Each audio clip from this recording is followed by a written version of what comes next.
The morning light filtered through the kitchen window, casting a warm golden glow across the countertop where I stood chopping vegetables for dinner.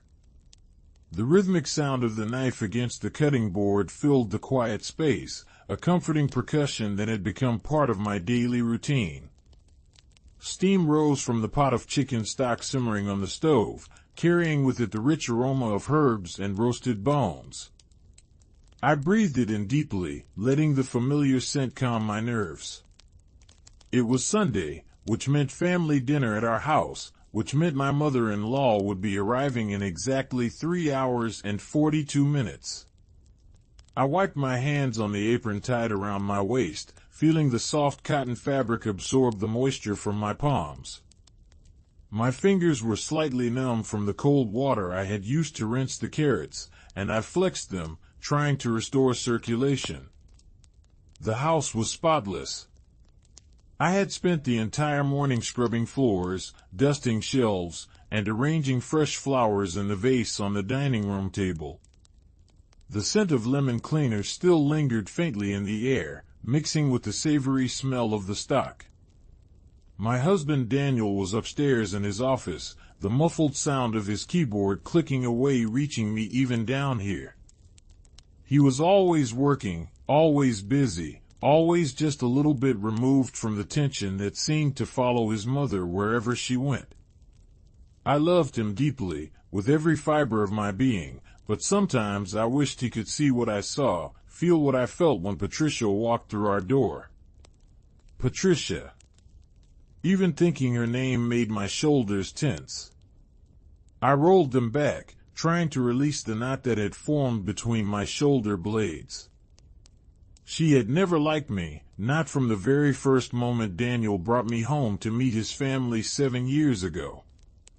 I remembered that day with painful clarity, the way her eyes had traveled over me from head to toe, taking in my simple dress, my nervous smile, my slightly too loud laugh. Her lips had pressed into a thin line, and she had turned to Daniel with a look that said, "Really, this is what you have chosen." Over the years, I had tried everything to win her approval. I cooked her favorite meals, remembered her birthday with thoughtful gifts, listened patiently to her stories about Daniel's childhood, and always kept my home immaculate for her visits. But nothing was ever enough.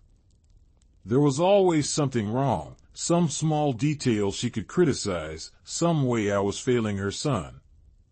The carrots were diced now, perfect little orange cubes that I swept into a bowl. I moved on to the celery, the crisp stalks snapping satisfyingly under my knife. The sound was sharp and clean, and I focused on it, trying to keep my mind from wandering to all the things Patricia might find fault with today. Was the roast seasoned properly? Were the potatoes cut to the right size? Had I polished the silverware enough? My phone buzzed on the counter, and I jumped slightly, my heart rate picking up. I wiped my hands again and picked it up, seeing a text from my best friend Maya. "Thinking of you today, girl. You got this. Hang in there." I smiled despite myself, feeling a rush of gratitude for her friendship. Maya knew all about Patricia, had listened to countless hours of my venting and frustration. She was the one person who truly understood what these Sunday dinners cost me emotionally. I typed back a quick thank you with a heart emoji and set the phone down. The kitchen timer beeped, and I moved to check the roast in the oven. Heat blasted my face as I opened the door, and I squinted against it, using a meat thermometer to check the internal temperature. Not quite ready yet. I closed the oven and adjusted the temperature slightly, then returned to my vegetables. The house creaked and settled around me, the old wooden floors expanding in the afternoon warmth. We had bought this house 3 years ago, a charming craftsman-style home with original hardwood floors and built-in bookshelves. I had fallen in love with it immediately, imagining the life we would build here, the children we would raise, the memories we would make. Patricia had walked through it once during our housewarming party and commented that it was smaller than she expected, that the neighborhood was not quite as nice as where she lived, that the kitchen was outdated. I had smiled through gritted teeth and thanked her for coming. Daniel had squeezed my hand and whispered that I should not let her get to me, that she was just set in her ways. But it did get to me. Every single comment, every raised eyebrow, every disappointed sigh, it all accumulated like stones in my chest, weighing me down. The celery was done. I moved on to the onions, knowing that tears would come soon, the sharp fumes already making my eyes water. I worked quickly, my knife skills improved from years of cooking elaborate Sunday dinners. The onion smell was pungent and overwhelming, filling my nostrils and making me blink rapidly. Tears streamed down my cheeks, and I told myself they were only from the onions, nothing more. Footsteps on the stairs announced Daniel's arrival. He appeared in the kitchen doorway, tall and handsome in his casual weekend clothes, his dark hair slightly mussed from running his hands through it while he worked. He smiled when he saw me, that warm, genuine smile that had made me fall in love with him in the first place. "Everything smells amazing," he said, crossing the kitchen to wrap his arms around me from behind. He rested his chin on my shoulder, and I leaned back into his embrace, feeling some of the tension drain from my body. His warmth was comforting, solid and real. "Thank you," I murmured, setting down my knife and turning in his arms to face him. "I am almost done with the prep work. Everything should be ready right on time." "You always do such an incredible job with these dinners," he said, kissing my forehead. "My mother is lucky to have such a wonderful daughter-in-law." I bit back the bitter laugh that wanted to escape. If only Patricia felt that way. Instead, I smiled and kissed him properly, tasting the coffee he had been drinking upstairs. When we pulled apart, I saw the concern in his eyes. "You okay?" he asked softly. "I know these dinners stress you out." "I am fine," I lied, turning back to the cutting board. "Just want everything to be perfect." He sighed, and I could feel his frustration even without looking at him. We had been through this conversation so many times before.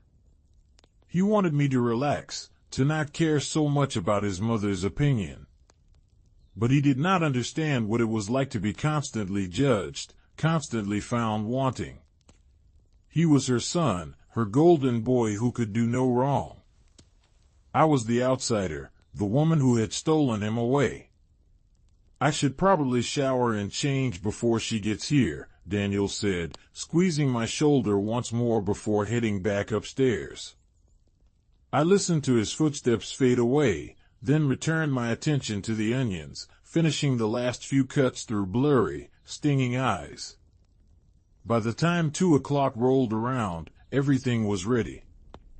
The roast was resting on the counter, perfectly browned and fragrant. The vegetables were prepared and waiting to be cooked. The table was set with our best dishes, the ones we had received as wedding gifts and only used for special occasions. I had changed into a navy blue dress that Patricia had once commented looked nice on me, one of the few compliments she had ever given. My hair was styled, my makeup subtle but polished. I looked at myself in the hallway mirror and barely recognized the anxious woman staring back at me. Daniel came down the stairs looking handsome in khakis and a button-down shirt. He caught my eye in the mirror and smiled reassuringly. "You look beautiful," he said. Before I could respond, the doorbell rang. My stomach dropped, and my hands went cold. She was here. Daniel opened the door, and Patricia swept in like a queen entering her domain. She was a tall woman, elegant and imposing in a cream-colored pantsuit, her silver hair perfectly coiffed, her makeup flawless. The scent of her expensive perfume, something floral and heavy, filled the entryway immediately. She kissed Daniel on both cheeks, holding his face in her manicured hands. "My darling boy," she said, her voice warm and affectionate in a way it never was when she spoke to me. "You look wonderful. Are you eating enough? You look thin." "Mom, I am fine," Daniel laughed, gently extricating himself from her grip. Come in, come in. Dinner is almost ready." Patricia turned to me then, her eyes sweeping over me in that familiar assessing way. "Hello, Claire," she said, her tone noticeably cooler. "That is an interesting choice of dress."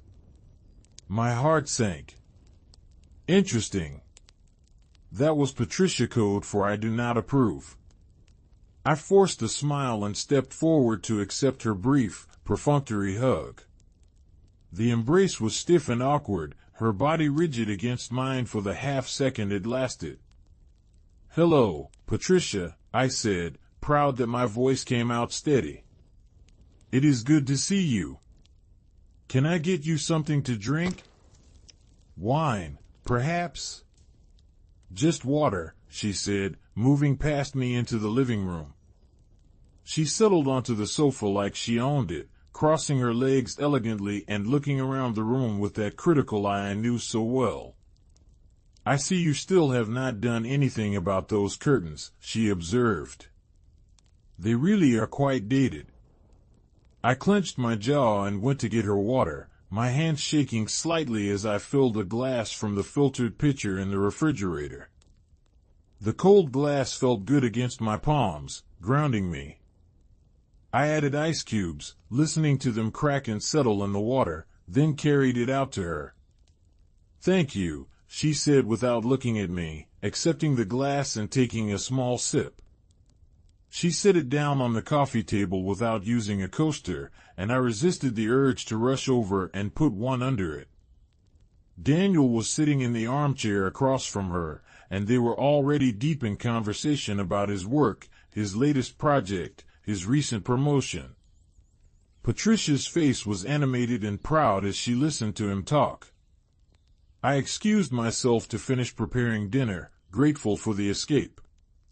In the kitchen, I leaned against the counter and took several deep breaths, trying to calm the anxiety churning in my stomach. This was going to be a long afternoon. The vegetables went into their respective pots, the water already boiling and ready. I seasoned them carefully, tasting as I went, making sure everything was perfect. The roast was sliced, each piece falling away from the knife in tender, juicy portions. I arranged them on the serving platter, garnishing with fresh herbs from the small garden I kept on the windowsill. Everything looked magazine perfect, and I felt a small surge of pride despite my nerves. "Dinner is ready," I called out, wiping my hands one final time and removing my apron. I carried the dishes to the dining room, making several trips back and forth. Daniel jumped up to help, but Patricia remained seated, watching me work with an unreadable expression. When everything was finally on the table, we all sat down. Daniel at the head, Patricia to his right, and me to his left. The food steamed between us, filling the air with mouth-watering aromas.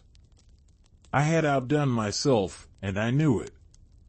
The roast was perfectly cooked, the vegetables were tender and flavorful, the gravy was rich and smooth. "This looks lovely, Claire," Daniel said, reaching over to squeeze my hand. "You have really outdone yourself." Patricia said nothing, simply began serving herself small portions of everything. I watched as she cut a piece of roast, brought it to her mouth, and chewed slowly.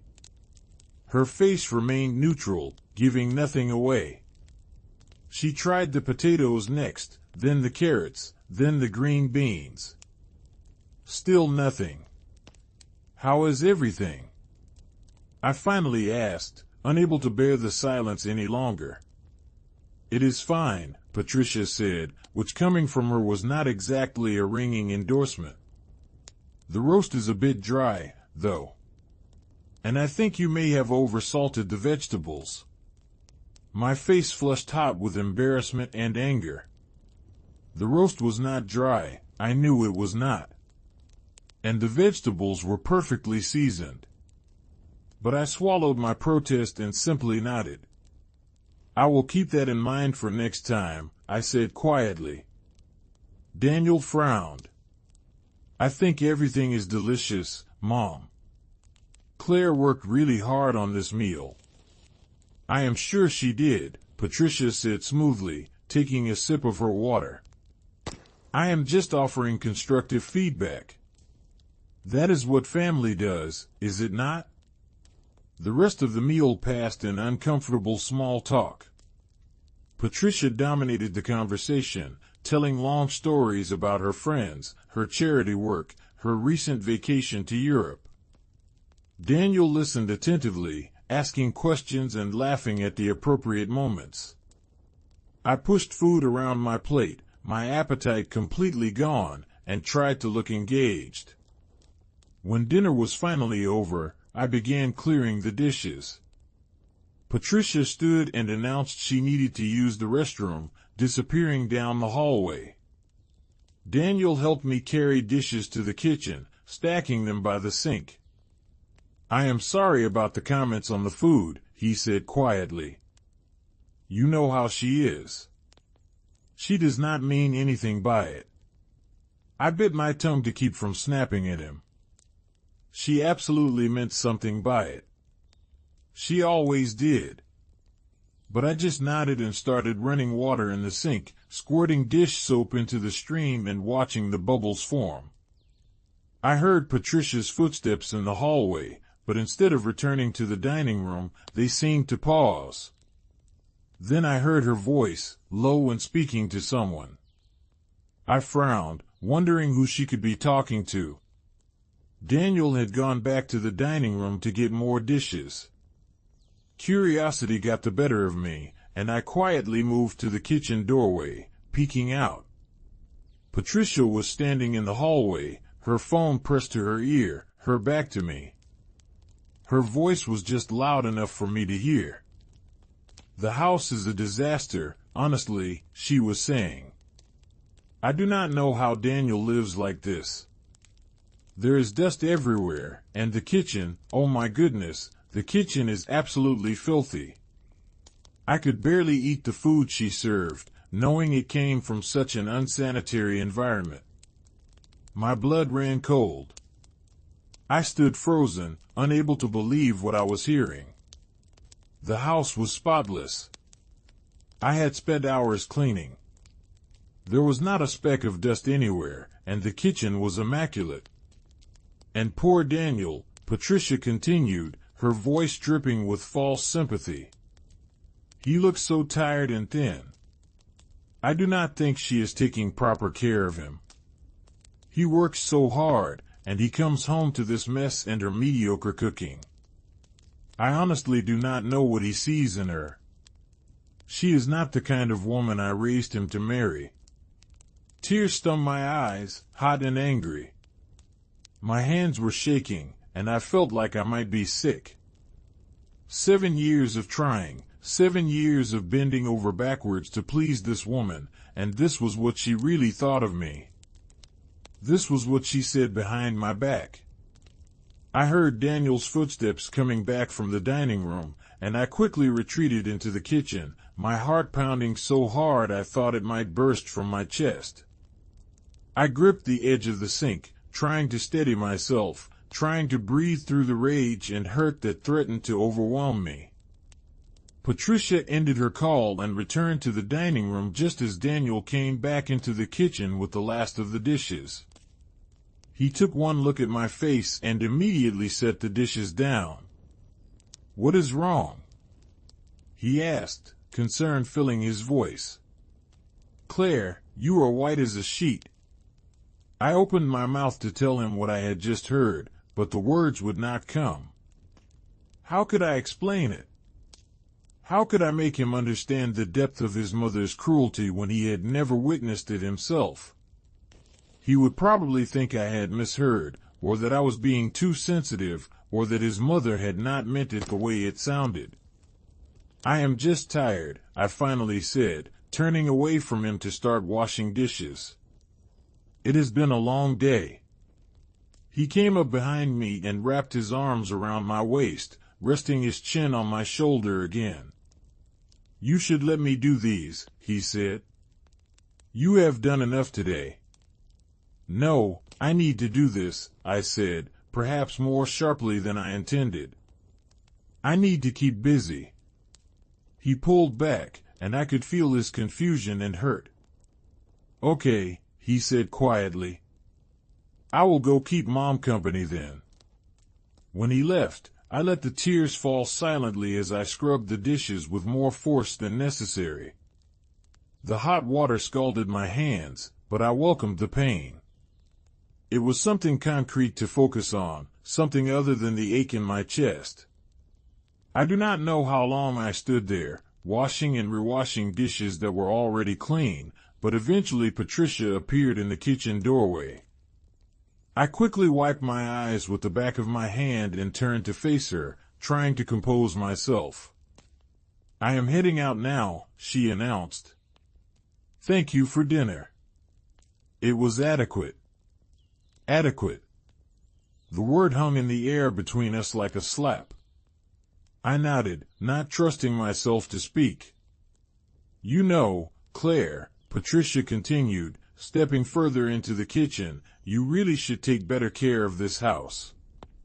And of my son. He deserves better than what you are giving him. The words were like a match to kindling.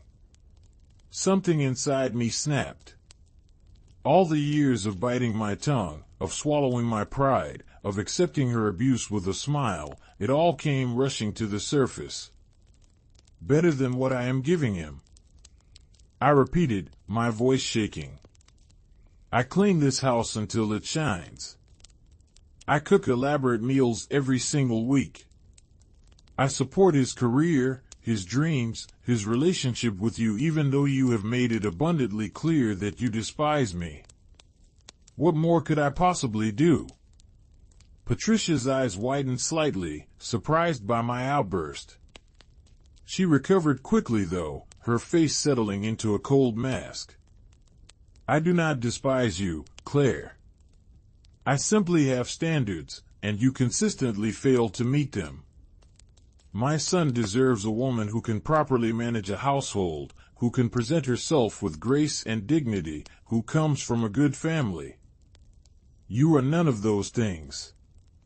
The words hit me like physical blows, each one landing with precision in the most vulnerable parts of my heart. I came from a working-class family, had put myself through college with loans and part-time jobs, had built my career from nothing. Patricia came from old money, had never worked a day in her life, and looked down on anyone who had not been born with the same privileges she had. Get out, I said, my voice low and dangerous. Get out of my house. Your house? Patricia laughed, a sharp, bitter sound. Daniel bought this house. You contribute what, a fraction of the mortgage? This is his house, not yours. Daniel appeared in the doorway then, looking between us with alarm. What is going on? He asked. I could hear you two from the living room. Your wife is being incredibly rude, Patricia said, her voice suddenly trembling as if she were the victim here. I was simply trying to offer some helpful advice, and she told me to get out. Helpful advice? I nearly shouted. You have done nothing but insult me since the moment you arrived. You called my cooking mediocre, my house filthy, and me inadequate. How is any of that helpful? I did no such thing, Patricia said, her face the picture of wounded innocence. Daniel, I would never say such cruel things. I do not know what has gotten into her. Perhaps she has been drinking? The accusation was so outrageous, so blatantly false, that I actually laughed. Drinking? I have not had a single drop of alcohol today. But you know what I did do? I heard you on the phone in the hallway, telling whoever was on the other end that my house is a disaster and my kitchen is filthy and that I am not good enough for your son. Patricia's face went pale, then flushed red. I said no such thing, she insisted, but her voice wavered slightly. You are making things up now, Claire. This is truly concerning behavior. Daniel looked at me, and I could see the doubt in his eyes. He wanted to believe me, I could tell, but this was his mother. The woman who had raised him, who had never shown him anything but love and devotion. How could she be capable of such cruelty? Claire, maybe you misheard, he said gently, and those words broke something fundamental inside me. Maybe Mom was talking about something else, or someone else. I did not mishear, I said, my voice breaking. I heard her clearly. She said my house is filthy, my cooking is barely edible, and that I am not the kind of woman you should have married. That is absolutely not true, Patricia said firmly, turning to Daniel with tears in her eyes. I would never say such horrible things. I have always tried to be welcoming to Claire, even though she has made it very difficult. She is so sensitive, so quick to take offense at the smallest things. I think she may need professional help, Daniel. This level of paranoia is not normal. I stared at her in disbelief. She was gaslighting me, right here in my own kitchen, making me out to be crazy while she played the concerned mother-in-law. And the worst part was, I could see it working. Daniel's face was filled with concern, but it was concern for me, not anger at his mother. Mom, maybe you should go, Daniel said quietly. Let me talk to Claire alone. Of course, Patricia said, dabbing at her eyes with a tissue she had pulled from her purse. I am so sorry this happened, darling. Please call me later and let me know she is all right. I am very worried about her. She left then, sweeping out of the kitchen with her head held high, the picture of dignified concern. I heard the front door open and close, and then it was just Daniel and me, standing in the kitchen surrounded by the ruins of what was supposed to be a nice family dinner. Claire, Daniel said softly, reaching for me. I stepped back, wrapping my arms around myself protectively. Do you believe me? I asked. Do you believe that I heard what I said I heard? He hesitated, and that hesitation told me everything I needed to know. I think you believe you heard it, he said carefully. But Mom would never say those things. She can be critical sometimes, sure, but she is not cruel. Maybe you were stressed and tired and misinterpreted what you heard. I felt like I was drowning, like the floor had opened up beneath me and I was falling into an abyss. My own husband did not believe me. He was choosing his mother over me, just like Patricia had always known he would. I need you to leave, I said quietly. I need to be alone right now. Claire, come on, let us talk about this. No, I said more firmly. I need space. Please just go. He looked like he wanted to argue, but something in my face must have convinced him. He nodded slowly and left the kitchen. I heard him grab his keys and wallet from the hall table, heard the front door open and close again. Then I was alone in the silent house, surrounded by the evidence of my wasted effort. I sank down onto the kitchen floor, my back against the cabinets, and let myself cry. Deep, wrenching sobs that came from somewhere primal and hurt. I cried for the years I had wasted trying to please a woman who would never be pleased. I cried for the marriage that suddenly felt fragile and uncertain. I cried for myself, for the girl I had been before Patricia's constant criticism had worn me down into someone I barely recognized. When the tears finally stopped, I felt hollow and exhausted.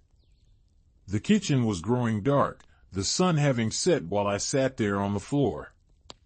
I pulled myself up, my legs stiff and aching, and mechanically finished cleaning up from dinner. I put away the leftovers, washed the remaining dishes, wiped down the counters.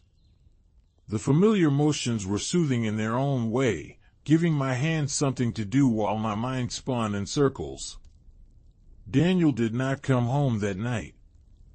I lay in our bed alone, staring at the ceiling, listening to the house settle around me. Every creak and groan seemed amplified in the silence.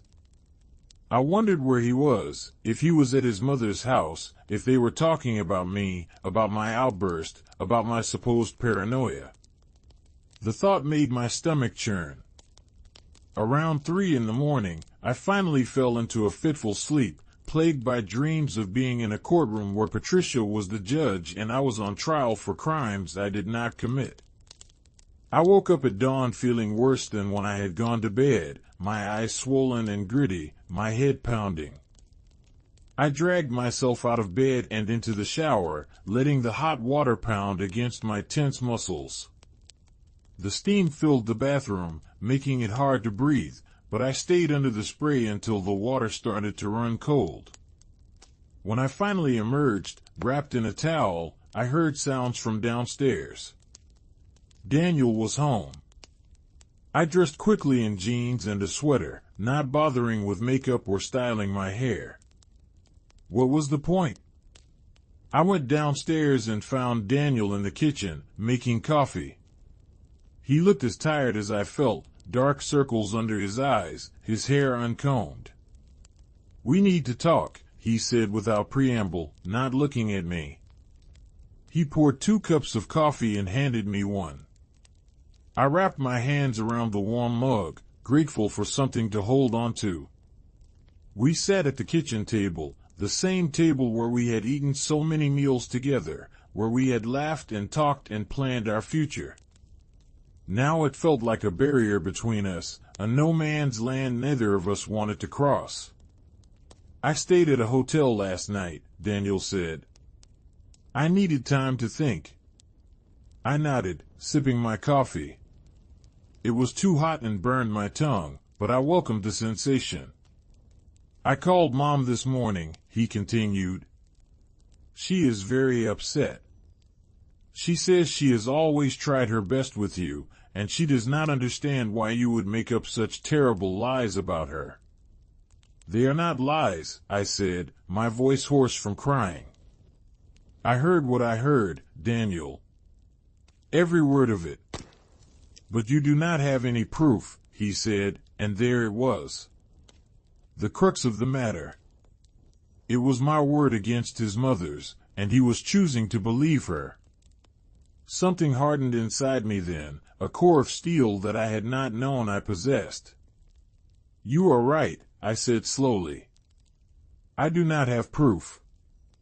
But I am telling you the truth, and the fact that you do not believe me, that you would rather think I am lying or crazy than accept that your mother is capable of cruelty, that tells me everything I need to know about where I stand in this marriage." "That is not fair," Daniel said, his voice rising.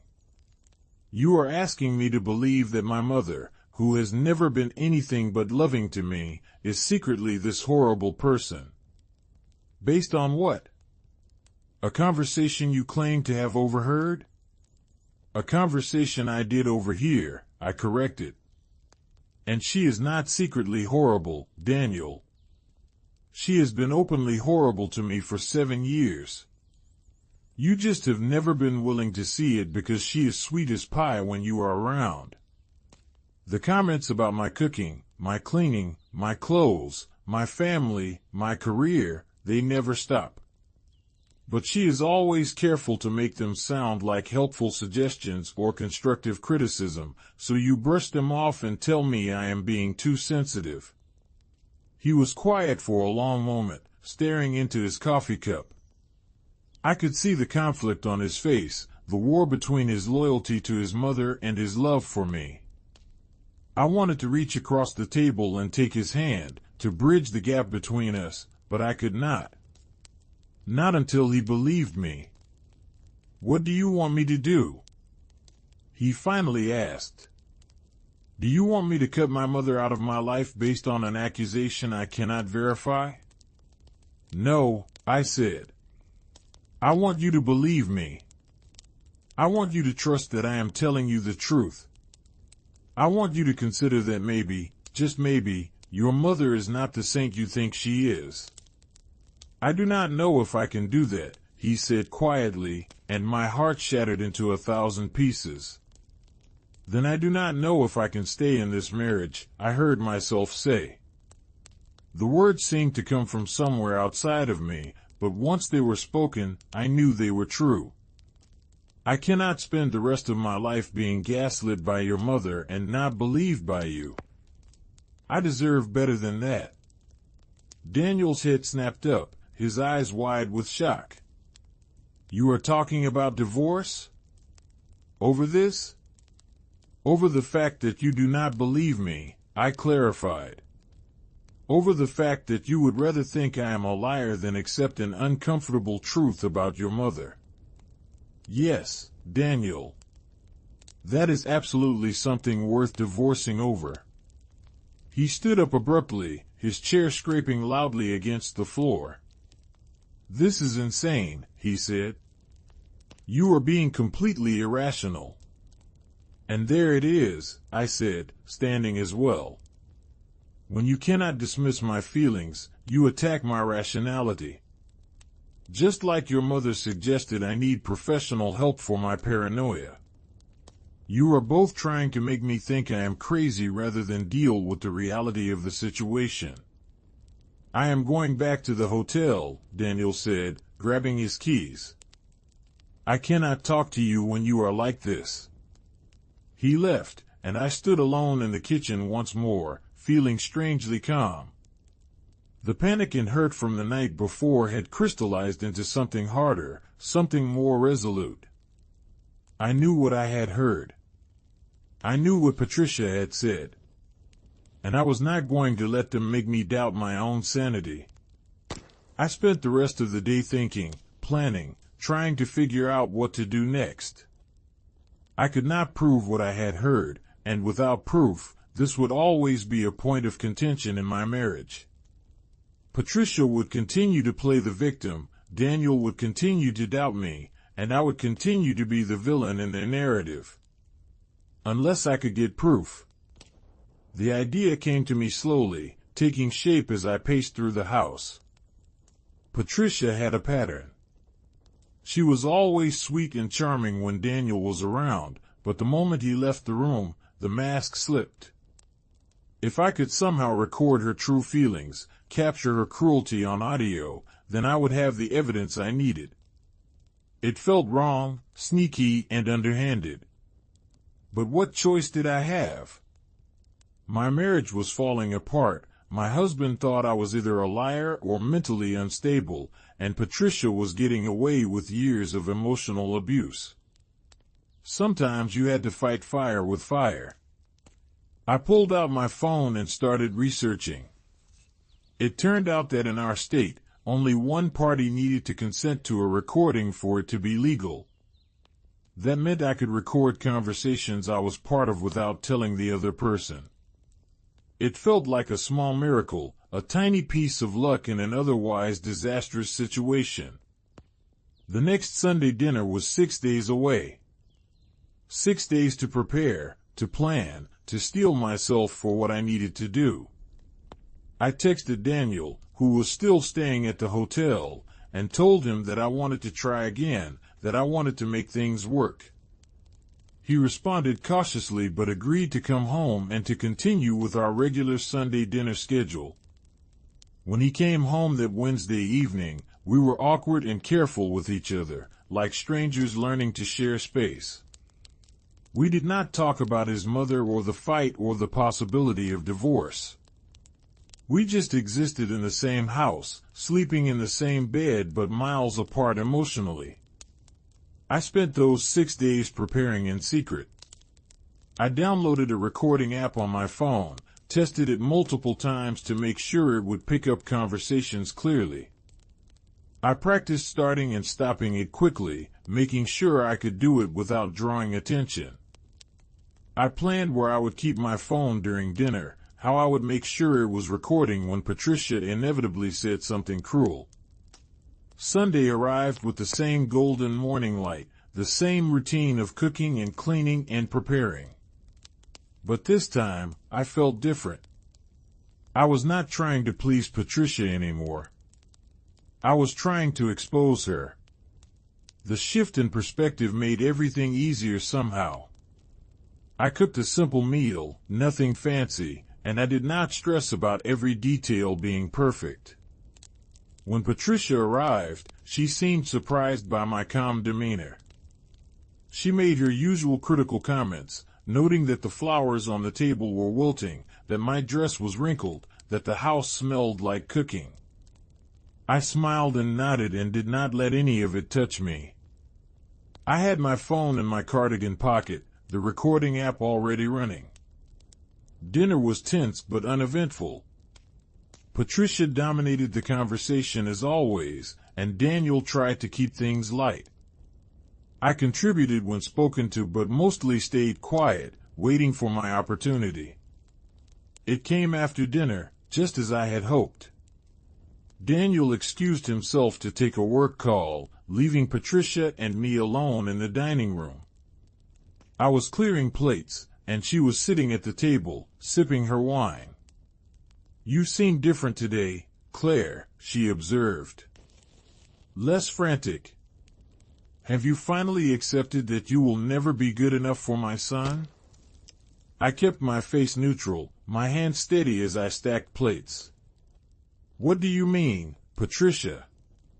I asked, my voice mild. "Oh, do not play dumb," she said, her voice dripping with condescension. "You know exactly what I mean. You have been trying so hard for years to impress me, to make me like you, and it has never worked. Do you know why? Because you are simply not the caliber of woman Daniel should have married. You come from nothing, you have no class, no refinement. You are like a stray dog he picked up and brought home, and I have been waiting patiently for him to realize his mistake and send you back where you belong." The words were even crueler than I had expected, but I kept my composure. My phone was recording every syllable. "That is a very hurtful thing to say," I responded quietly. "I love Daniel very much." "Love?" Patricia scoffed. "What do you know about love? You love his money, his status, the life he can provide for you. But you do not love him, not really. If you did, you would let him go so he could find someone worthy of him." "Someone like who?" I asked, genuinely curious now. "Someone from a good family, with proper breeding and education. Someone who knows how to run a household, how to entertain, how to be a credit to her husband rather than an embarrassment. Someone like the daughter of my friend Margaret. She has always had a crush on Daniel, you know. She would have been perfect for him. But Daniel chose me," I pointed out. "He married me. A mistake I have been trying to help him rectify," Patricia said, taking another sip of wine. She was getting bolder now, more honest than she had ever been with me. "Why do you think I have been so critical all these years? I was hoping you would get the hint and leave on your own. But you have clung on like a barnacle, refusing to see that you are not wanted here. Does Daniel know how you feel?" I asked, though I already knew the answer. "Of course not," Patricia laughed. "I am not stupid, Claire. I know my son loves you, or thinks he does. So I have been patient, waiting for the infatuation to wear off, planting seeds of doubt whenever I can. And it is working, is it not? I can see the cracks forming. It is only a matter of time now. My hands were shaking, but I kept my voice steady. So last week, when you were on the phone in the hallway, what were you really saying? Patricia's eyes narrowed. Exactly what you heard, she said.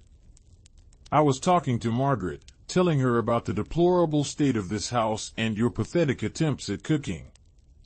I was not lying, Claire. This place is a disaster compared to the standards I raised Daniel with. But the house was spotless, I said. I had spent hours cleaning. Spotless by your standards, perhaps, Patricia said dismissively. But not by mine. And that is the point, is it not? You will never meet my standards because you do not even know what they are. You are playing a game you cannot win. And when Daniel asked you about it, you lied, I continued. You told him you never said those things. You made him think I was crazy. I protected my son from unnecessary conflict, Patricia corrected. What good would it have done for him to know the truth? It would only have hurt him, forced him to choose between us. This way is cleaner. You look unstable, I look concerned, and Daniel starts to see you the way I have always seen you. Inadequate. I heard footsteps on the stairs. Daniel was coming back. Patricia's face transformed instantly, the cruel mask replaced by a warm smile. She stood and picked up her wine glass, moving toward the kitchen as if nothing had happened. Let me help you with those dishes, dear, she said loudly, her voice saccharine sweet. You have worked so hard today. Daniel appeared in the doorway, smiling at the scene before him. His mother and wife, apparently getting along, working together. If only he knew. The rest of the evening passed in a blur. Patricia left with hugs and air kisses, telling Daniel what a lovely time she had. I smiled and waved goodbye, my phone still recording in my pocket, capturing every false word. When she was gone and Daniel had gone upstairs to get ready for bed, I sat in the kitchen and listened to the recording. Patricia's voice came through clearly, every cruel word preserved in digital format. I had my proof. But now that I had it, I was not sure what to do with it. Part of me wanted to run upstairs immediately and play it for Daniel, to vindicate myself and expose his mother for what she truly was. But another part of me hesitated. This would destroy his relationship with his mother. It would shatter his image of her, force him to confront truths he had spent his whole life avoiding. Was I ready to do that to him? I thought about it all night, lying awake next to Daniel's sleeping form, the weight of the recording heavy on my conscience. By morning, I had made my decision. I would tell him I had the recording, give him the choice of whether to listen to it or not. That way, the responsibility would be shared. He could not accuse me of ambushing him or trying to manipulate him. It would be his choice. At breakfast, I waited until he had finished his coffee and was checking his phone. Daniel, I said quietly, I need to tell you something. He looked up, and I could see the weariness in his eyes. We had been so careful with each other all week, avoiding any topic that might lead to conflict. Okay, he said slowly. Last Sunday, during dinner, I recorded my conversation with your mother, I said. The one we had while you were on your work call. His face went pale, then flushed red. You what? He said, his voice rising. You recorded my mother without her knowledge? It is legal in this state, I said quickly. I only needed my consent, not hers. And I did it because I needed proof, Daniel. I needed you to believe me. "This is insane," he said, standing up from the table. "This is a complete violation of trust." "A violation of trust?" I repeated, my voice sharp. "Your mother has been lying to you for years, manipulating you, trying to destroy our marriage, and I am the one violating trust by proving it." "I do not want to hear it," Daniel said, turning away from me.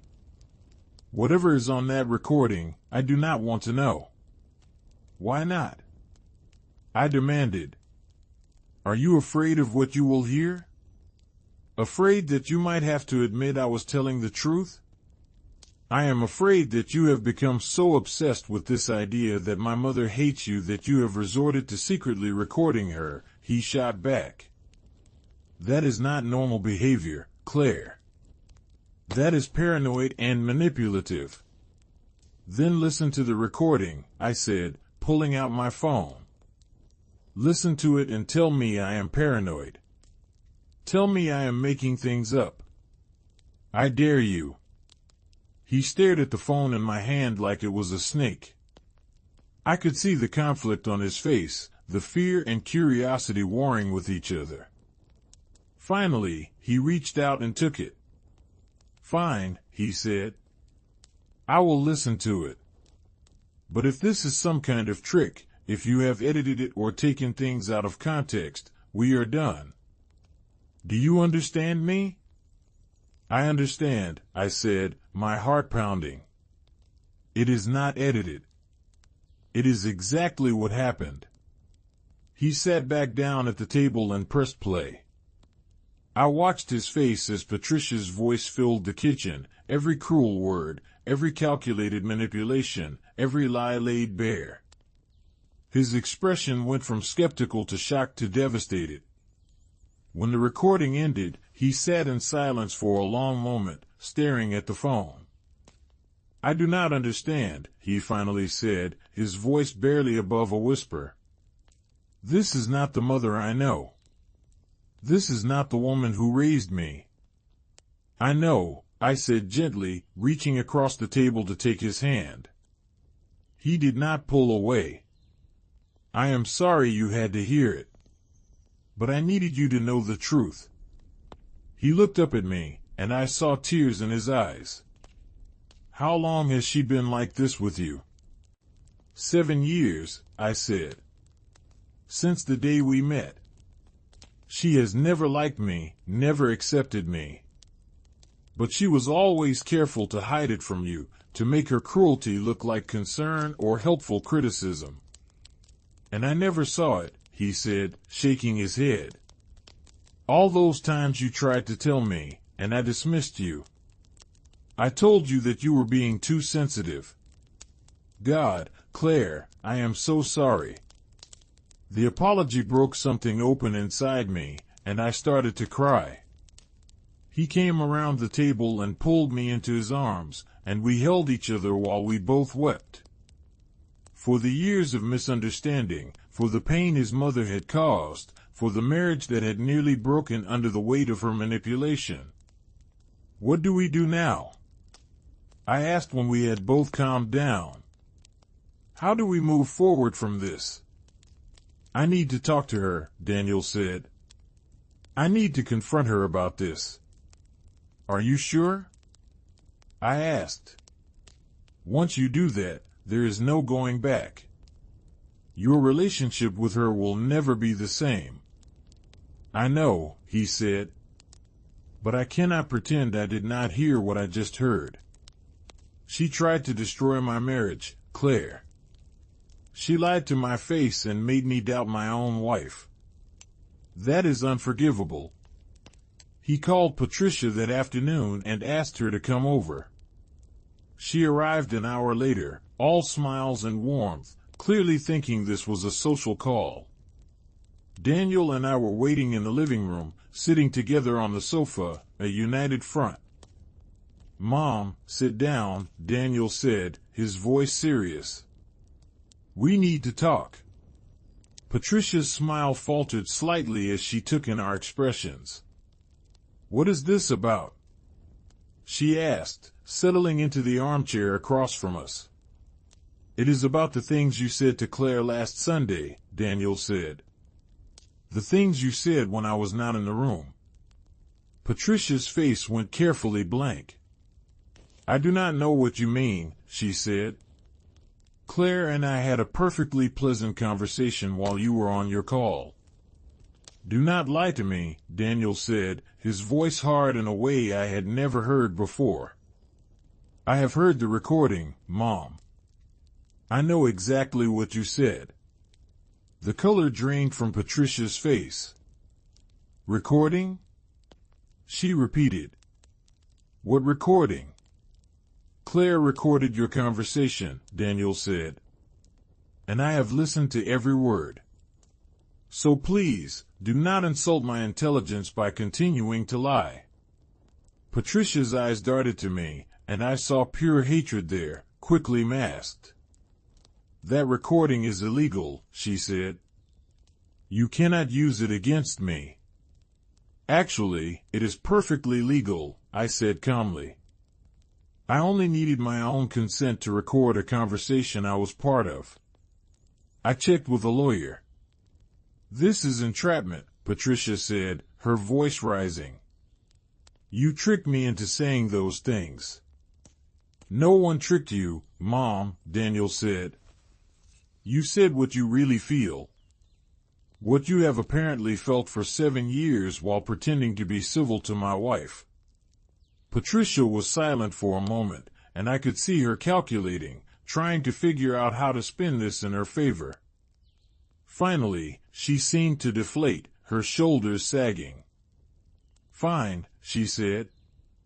You want the truth? Yes, I said those things. And I meant them. Claire is not good enough for you, Daniel. She never has been. I raised you to have standards, to expect excellence, and you threw it all away for some girl from nowhere with no breeding, no class, no connections. That girl is my wife, Daniel said, his voice shaking with anger. And she is worth 10 of you. She has put up with your abuse for 7 years, trying to win your approval, and all you have done is tear her down and try to destroy our marriage. I was trying to protect you, Patricia insisted. You deserve better than this. I have better than this, Daniel said. I have a woman who loves me, who supports me, who has been nothing but kind and patient even when you have been cruel. What I do not need is a mother who lies to me and manipulates me and tries to sabotage my happiness. So what are you saying? Patricia asked, her voice cold. Are you choosing her over me? I am choosing honesty over manipulation, Daniel said. I am choosing my marriage over your toxic behavior. And yes, if that means choosing Claire over you, then that is exactly what I am doing. Patricia stood up, her face a mask of fury. You will regret this, she said. Both of you. You think you can just cut me out of your life? I am your mother, Daniel. I gave birth to you, raised you, sacrificed everything for you. And I am grateful for that, Daniel said, standing as well. But that does not give you the right to treat my wife like garbage. That does not give you permission to lie and manipulate and try to destroy my marriage. Until you can apologize to Claire and genuinely change your behavior, I do not want to see you or speak to you. Patricia turned to me, her eyes blazing. This is all your fault, she hissed. You have turned my son against me. No, I said quietly. You did that all by yourself. I just gave him the truth. She stormed out without another word, slamming the door behind her so hard the windows rattled. Daniel and I stood in a sudden silence, processing what had just happened. Then he turned to me and pulled me into his arms. I am so sorry, he said into my hair. I am so sorry I did not believe you. I am so sorry I let her treat you that way for so long.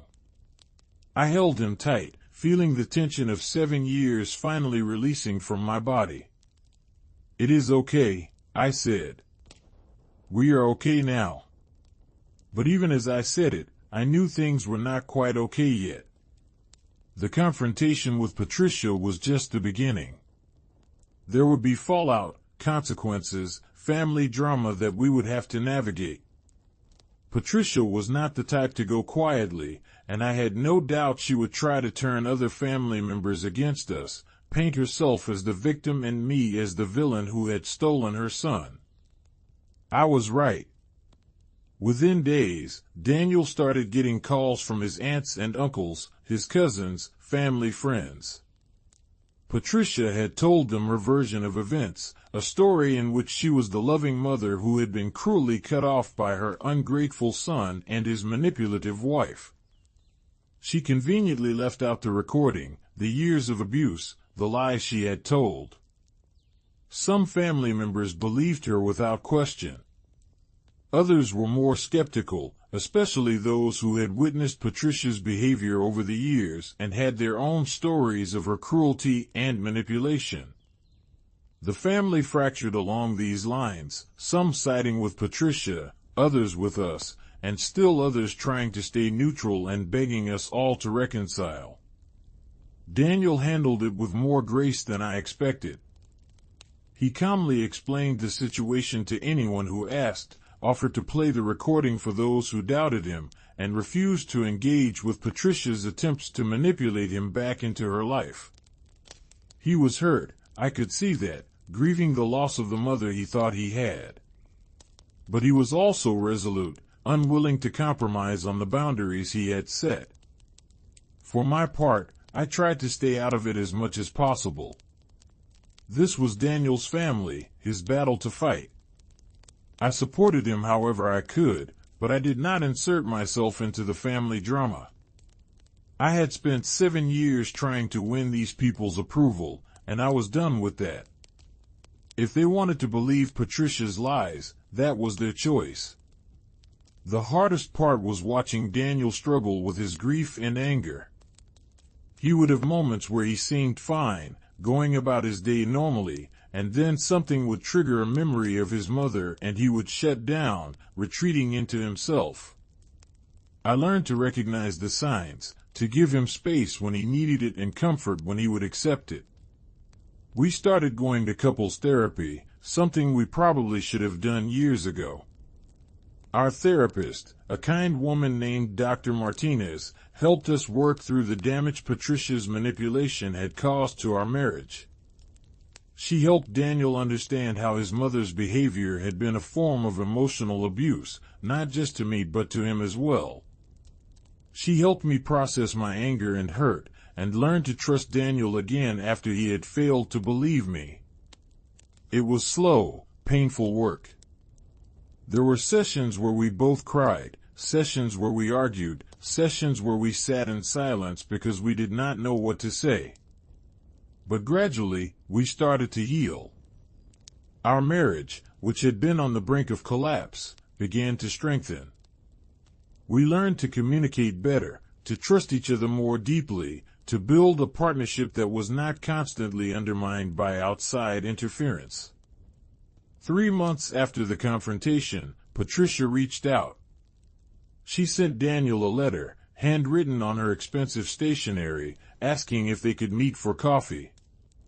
She said she had been doing some thinking, that she wanted to talk. Daniel showed me the letter, and we discussed it at length with Dr. Martinez. "Do you want to see her?" I asked him. "I will support whatever you decide." "I do not know," he admitted. "Part of me wants to hear what she has to say. But I am afraid it is just going to be more manipulation, more lies." Dr. Martinez suggested that if he did decide to meet with her, he should do so in a public place and set clear boundaries beforehand. He should be prepared for the possibility that she had not changed, that this was just another attempt to worm her way back into his life without actually taking responsibility for her actions. Daniel thought about it for a week before responding. He agreed to meet Patricia for coffee at a neutral location, a busy cafe downtown. He told her that he would listen to what she had to say, but that he was not making any promises about reconciliation. And he told her that I would not be there, that this conversation needed to be just between the two of them. The day of the meeting, Daniel was a bundle of nerves. He changed his shirt 3 times, paced around the house, checked his watch every few minutes. I kissed him goodbye at the door and told him I loved him, that I was proud of him for being willing to hear her out. He was gone for 2 hours. When he came home, his face was unreadable.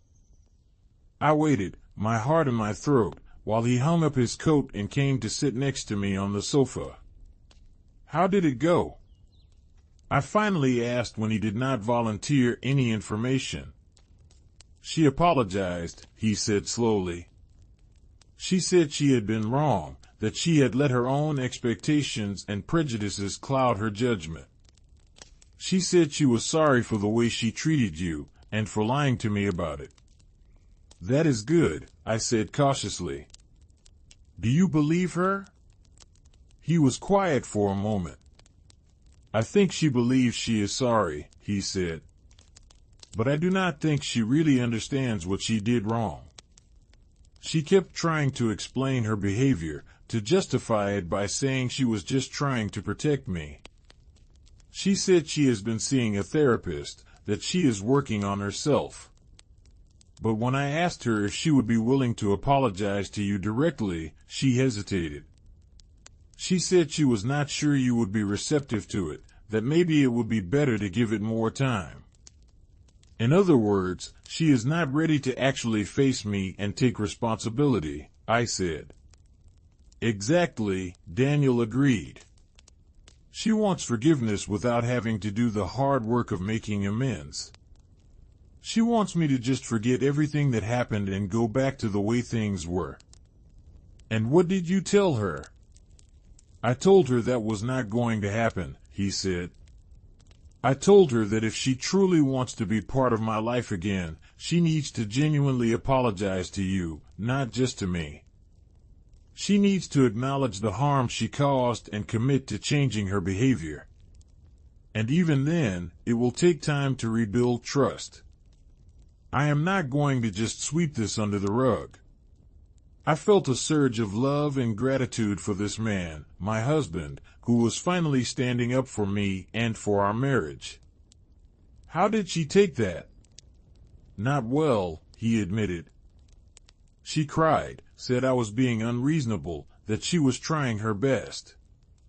But I held firm. I told her the ball is in her court now. If she wants a relationship with me, she knows what she needs to do." Weeks passed with no word from Patricia. Daniel seemed relieved more than anything, like he had been bracing for another confrontation and was grateful for the reprieve. We settled into a new normal, one without the stress of Sunday dinners and constant criticism. Our home felt lighter, more peaceful. We laughed more, relaxed more, enjoyed each other's company without the shadow of Patricia's disapproval hanging over us. I started to reclaim parts of myself that I had lost over the years. I realized how much of my energy had been devoted to trying to please Patricia, to meeting her impossible standards, to defending myself against her attacks. Without that constant drain, I had space to pursue my own interests, to spend time with my own friends, to just be myself without worrying about being judged. Daniel noticed a change in me. "You seem happier," he said one evening as we were cooking dinner together. "More like the woman I fell in love with." "I feel happier," I admitted. "I did not realize how much your mother's treatment was affecting me until it stopped. It was like I was carrying this heavy weight and did not even know it until someone lifted it off my shoulders." He pulled me into a hug, and I could feel the regret in the way he held me. "I am so sorry I let it go on for so long," he said. "I should have protected you better. You are protecting me now, I said. That is what matters. Then, 6 months after the coffee shop meeting, Patricia reached out again. This time, she asked if she could come to our house to talk to both of us. She said she had something she wanted to say, and she wanted to say it in person. Daniel and I discussed it extensively. We talked about what we hoped to get out of the meeting, what our boundaries were, what we would do if Patricia became hostile or manipulative. We agreed that we would hear her out, but that we were under no obligation to accept whatever apology or explanation she offered. We were doing this for closure, not necessarily for reconciliation. The day she came over, I was surprisingly calm. I had spent so many years being anxious and stressed in Patricia's presence, but now I felt nothing but a quiet resolve. This woman had no power over me anymore. She could not hurt me unless I let her, and I was not going to let her. Patricia arrived exactly on time, dressed more casually than I had ever seen her, in simple slacks and a sweater. She looked older somehow, more tired, the lines around her eyes and mouth more pronounced. She greeted Daniel with a tentative hug, then turned to me.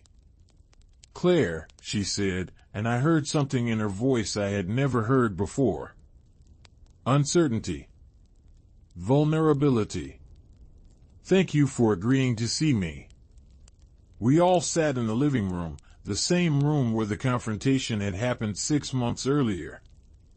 Patricia perched on the edge of the armchair, her hands clasped tightly in her lap. Daniel and I sat together on the sofa, a united front. "I have been doing a lot of therapy," Patricia began. "A lot of soul-searching. And I have come to realize that my behavior toward you, Claire, was inexcusable. I treated you terribly for years, and I justified it to myself by saying I was protecting Daniel, that I knew what was best for him. But the truth is, I was being controlling and cruel. I was threatened by you, by the fact that Daniel loved you and chose you, and I took that out on you in the most hurtful ways possible. I listened, my face neutral, waiting to see where this was going. I lied to Daniel about what I said," Patricia continued. "I gaslit you, made you doubt your own perceptions, tried to make you look unstable. That was calculated and malicious, and I am deeply ashamed of it. You did not deserve any of that. You have been nothing but kind and patient with me, and I repaid that with cruelty." She paused, taking a shaky breath. "I do not expect you to forgive me," she said. "I do not even know if I deserve forgiveness. But I wanted you to know that I am sorry. Truly, genuinely sorry. And I am committed to doing better, to being better, whether you choose to have me in your life or not." The room was silent for a long moment. I looked at Daniel, and he gave me a small nod, letting me know that this was my call, that he would support whatever I decided. "I appreciate the apology," I finally said. "And I believe that you mean it.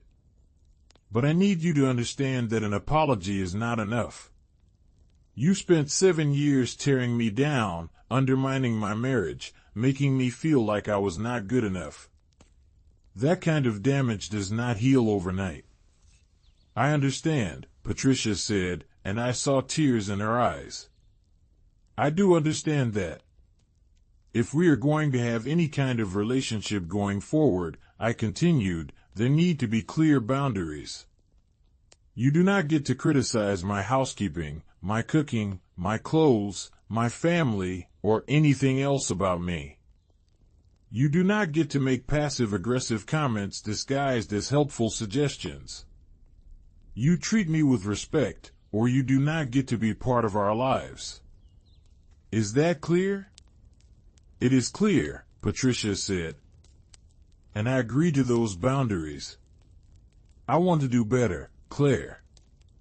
I want to be the mother-in-law you deserve." I nodded slowly. "Then we can try," I said. slowly, with clear expectations and consequences if those boundaries are violated. But I am not making any promises. Trust has to be earned, and that is going to take time. I understand, Patricia said again. Thank you for giving me a chance. That is more than I deserve. The visit was short. Patricia did not stay for dinner or try to linger. She said what she came to say, accepted our terms, and left. When she was gone, Daniel and I sat in silence for a while, processing what had just happened. Do you think she will actually change? I asked. I do not know, Daniel admitted. But I think she is going to try. And that is more than I expected. The reconciliation, if you could call it that, was slow and tentative. Patricia started small, sending occasional text messages asking how we were doing, never pushing for more than we were willing to give. When we finally agreed to have her over for dinner again, months later, she was on her best behavior. She complimented my cooking genuinely, thanked me for having her, and did not make a single critical comment. It was strange, seeing this new version of Patricia. Sometimes I caught glimpses of the old her, the critical, controlling woman who had made my life miserable for so long. But she would catch herself, take a breath, and redirect. It was clear she was working hard to change her patterns, and while I remained cautious, I had to give her credit for the effort. Daniel blossomed without the toxic dynamic between his mother and wife. He was lighter, happier, more present in our marriage. We grew closer than we had ever been, building a partnership based on trust and mutual respect. The crisis with Patricia, as painful as it had been, had ultimately strengthened our relationship. A year after the confrontation, Daniel and I found out I was pregnant. We were overjoyed, but also nervous about how to handle the news with Patricia.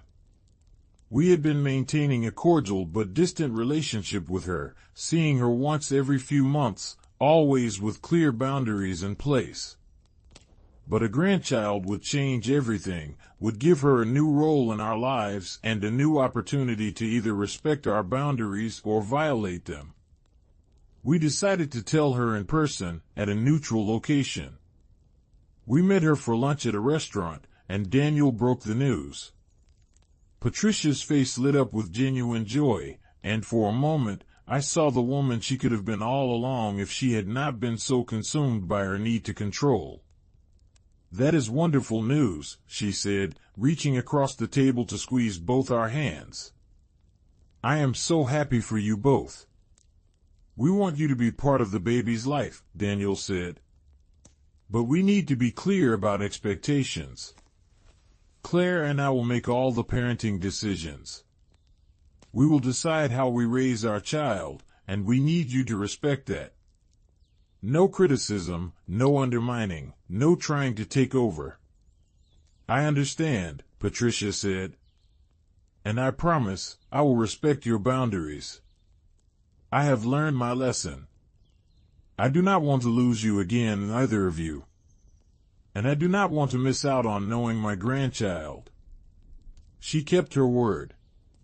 When our daughter Emma was born, Patricia was supportive and respectful. She offered help when asked but did not push.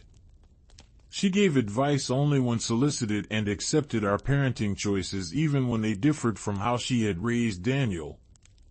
She was, in short, the grandmother we had hoped she could be. It was not perfect. There were still moments of tension, times when I could see her biting back a critical comment or struggling with the urge to take control. But she was trying, genuinely trying, and that made all the difference. Our relationship would never be warm and close. The damage from those first 7 years was too deep for that. But it was civil, respectful, and functional. And that was enough. Looking back on everything that had happened, I sometimes wondered if I had done the right thing by recording Patricia. It had felt necessary at the time, the only way to prove the truth and save my marriage.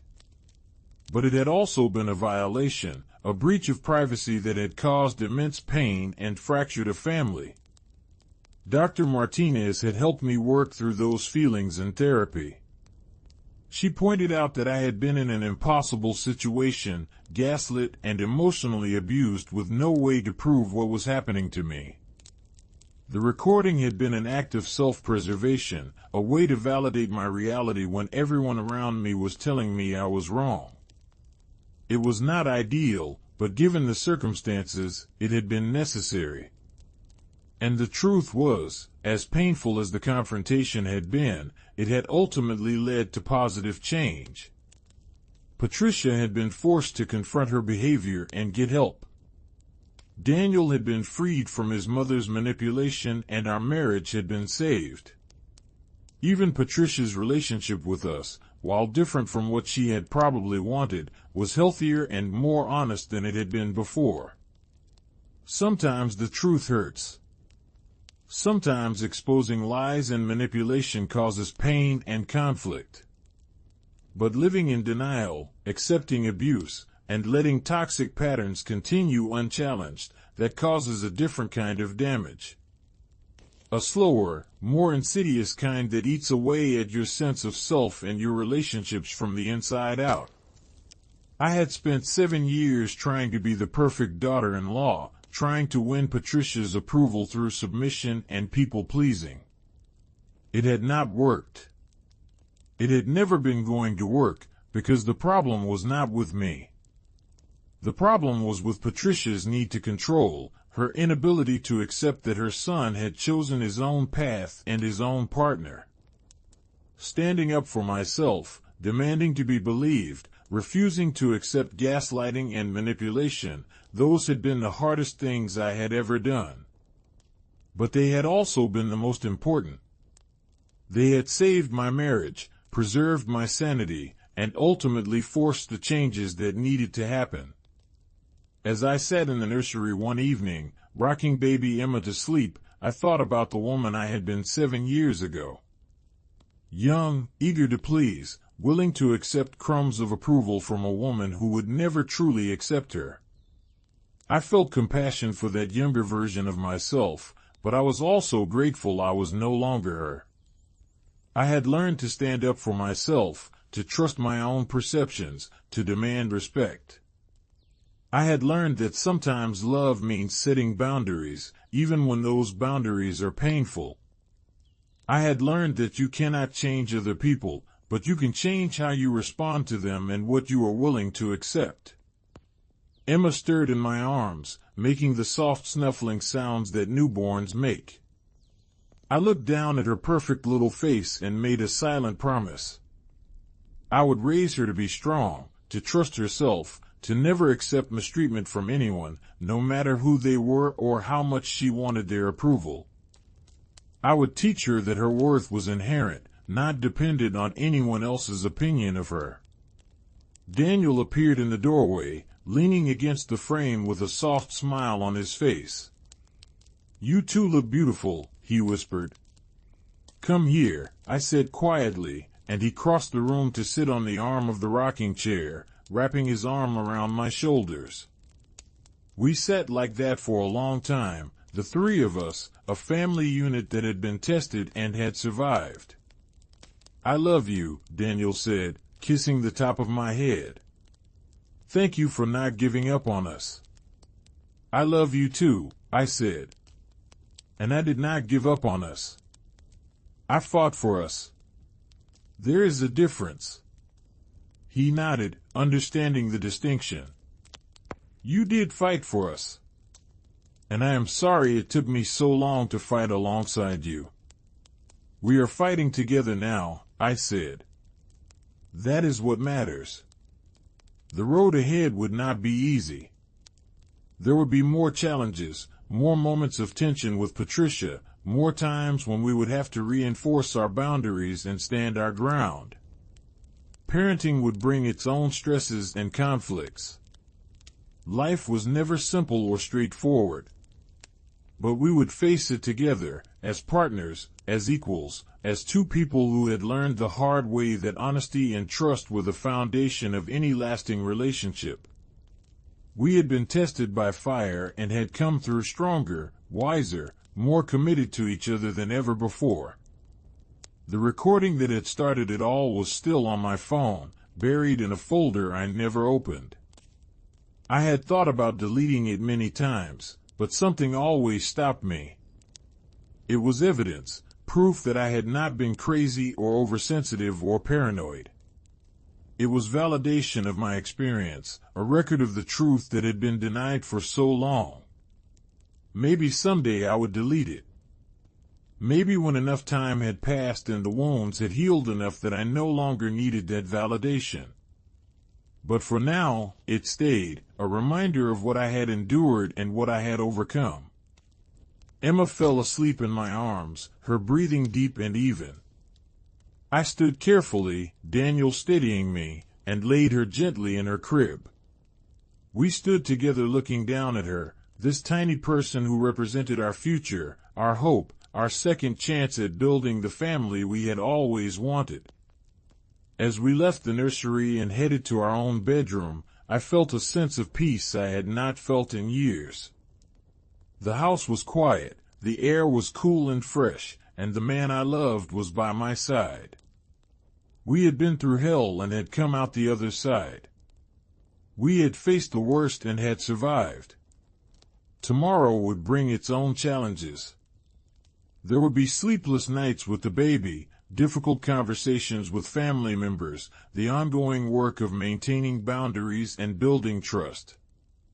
But tonight, in this moment, everything was exactly as it should be. I climbed into bed next to Daniel, and he pulled me close, his warmth surrounding me.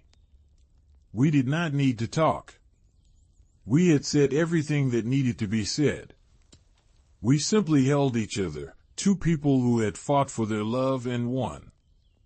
The story of my mother-in-law's betrayal and the recording that exposed her lies was not a simple tale of good versus evil.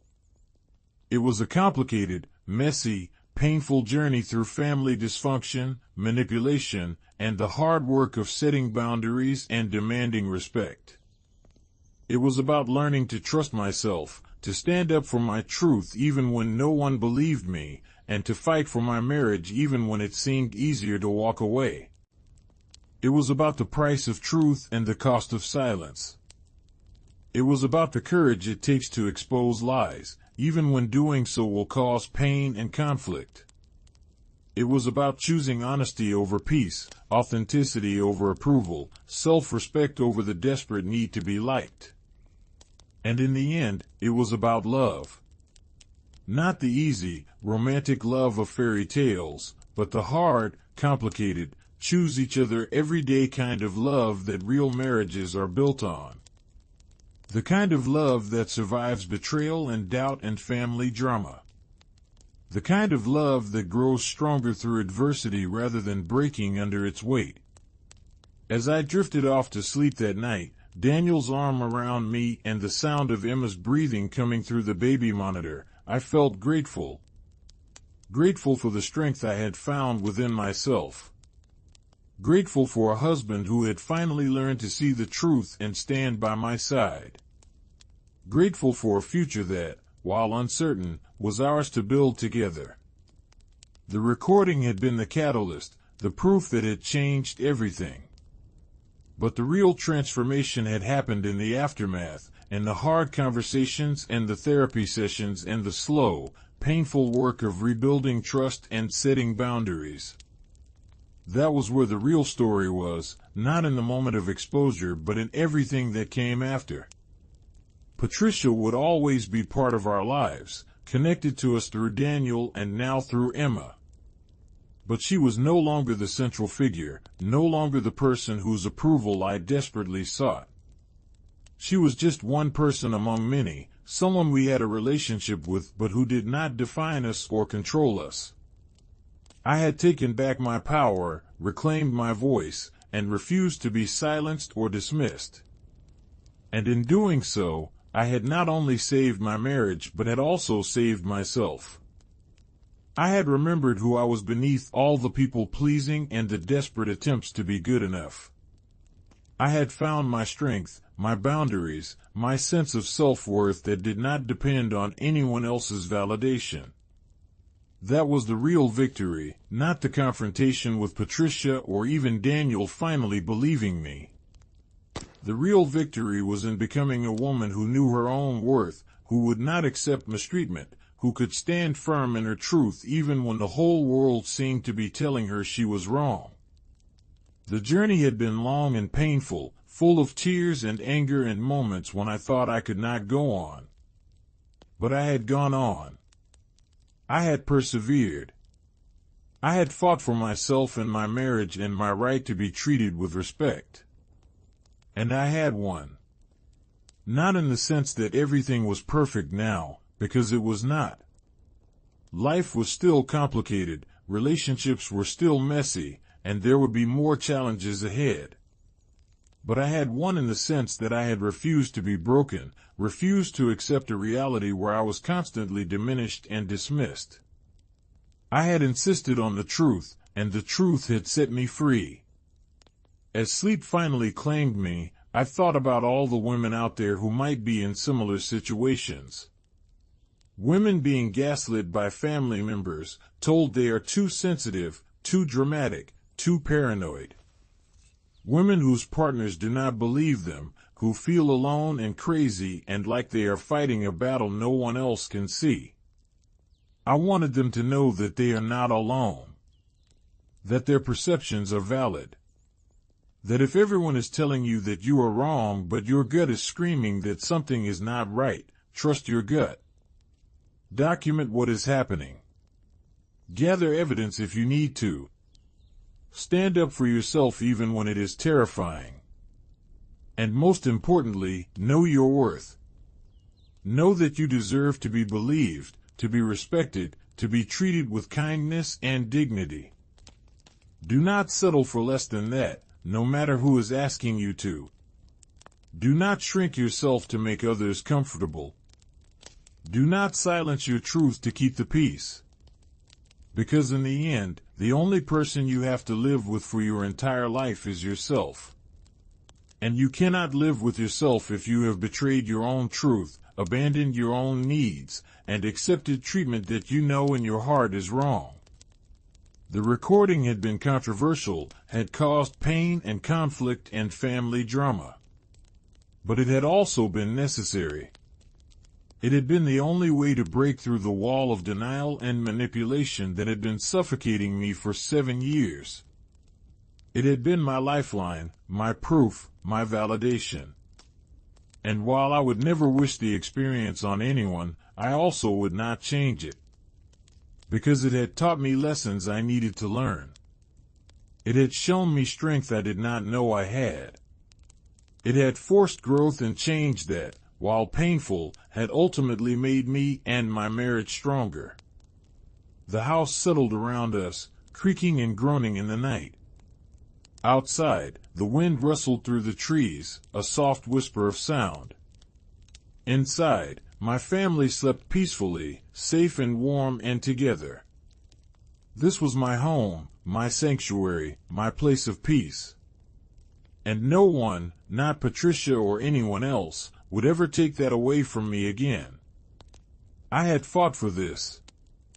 I had bled for this. I had stood my ground and refused to back down even when it would have been easier to give up.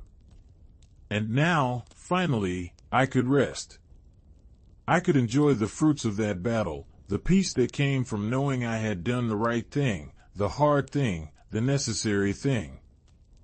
The recording that had exposed Patricia's lies was just a tool, a means to an end.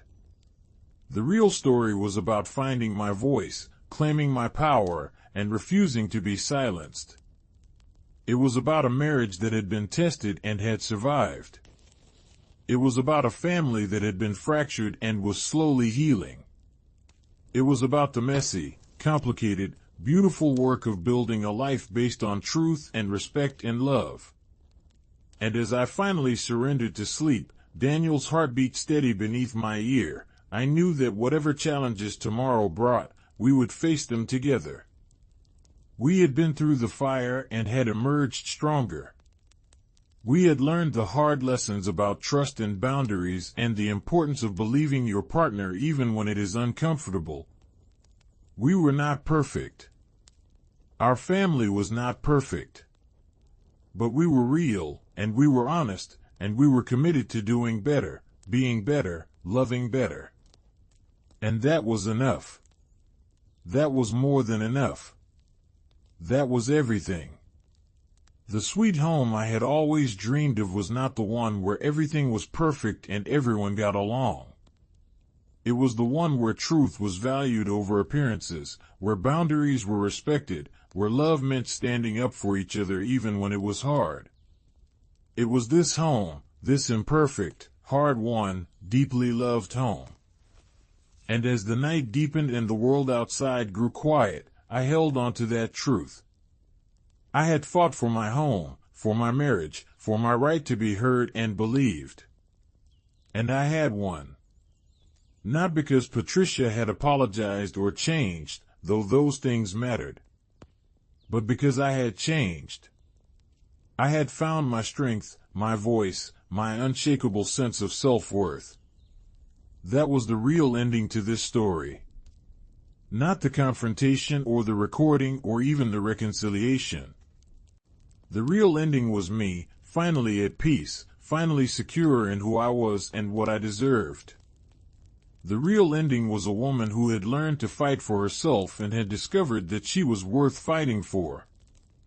The recording had been the beginning of that journey, the catalyst that had set everything in motion. But the journey itself, the transformation, the growth, the hard-won wisdom, that was the real story. And it was a story I would carry with me for the rest of my life, a reminder of what I had overcome and what I was capable of. Sweet home, I thought as I drifted into dreams. Or not.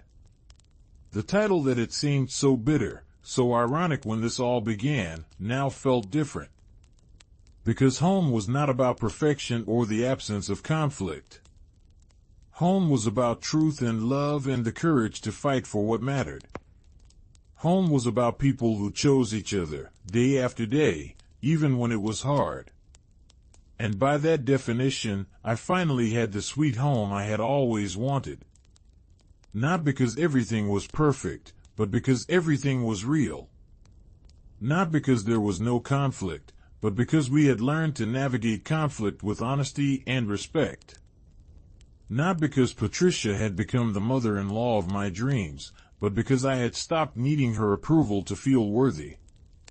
The house that had once felt like a battlefield, where every Sunday dinner was a test I was destined to fail, now felt like a sanctuary.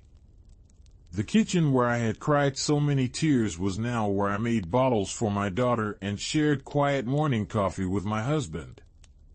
The living room where the confrontation had happened was now where we played with Emma and made plans for our future. The same physical space, but transformed by truth and healing and the hard work of building something better from the ruins of what had been broken. That was the real magic, the real victory. Not that the space had changed, but that we had changed, and in changing, had transformed what the space meant to us. I thought about the woman I had been on that first Sunday, 7 years ago, when I had met Patricia for the first time. So eager to please, so desperate to be accepted, so willing to diminish myself to fit into someone else's expectations. I felt compassion for her, that younger version of myself, but I also felt grateful that I was no longer her. The journey from that woman to this one had been long and painful. There had been so many moments when I had wanted to give up, to accept that I was the problem, to believe Patricia's narrative that I was not good enough. But something in me had refused to accept that. Some core of strength I had not known I possessed had kept me going, kept me fighting, kept me insisting on my own truth. That strength had saved me. It had saved my marriage. It had created the possibility for healing and change. And it would continue to serve me in the years to come, as I navigated the challenges of motherhood and marriage and all the complicated relationships that make up a life. I would teach Emma about that strength. I would show her, through my example, that she never had to accept mistreatment, that her voice mattered, that her truth was valid. I would raise her to be a woman who knew her worth, who set boundaries, who demanded respect. And I would do it not through lectures or lessons, but simply by being that woman myself, every single day. That was my legacy, the gift I could give my daughter. Not a perfect family or a conflict-free life, but the tools to navigate imperfection and conflict with grace and strength.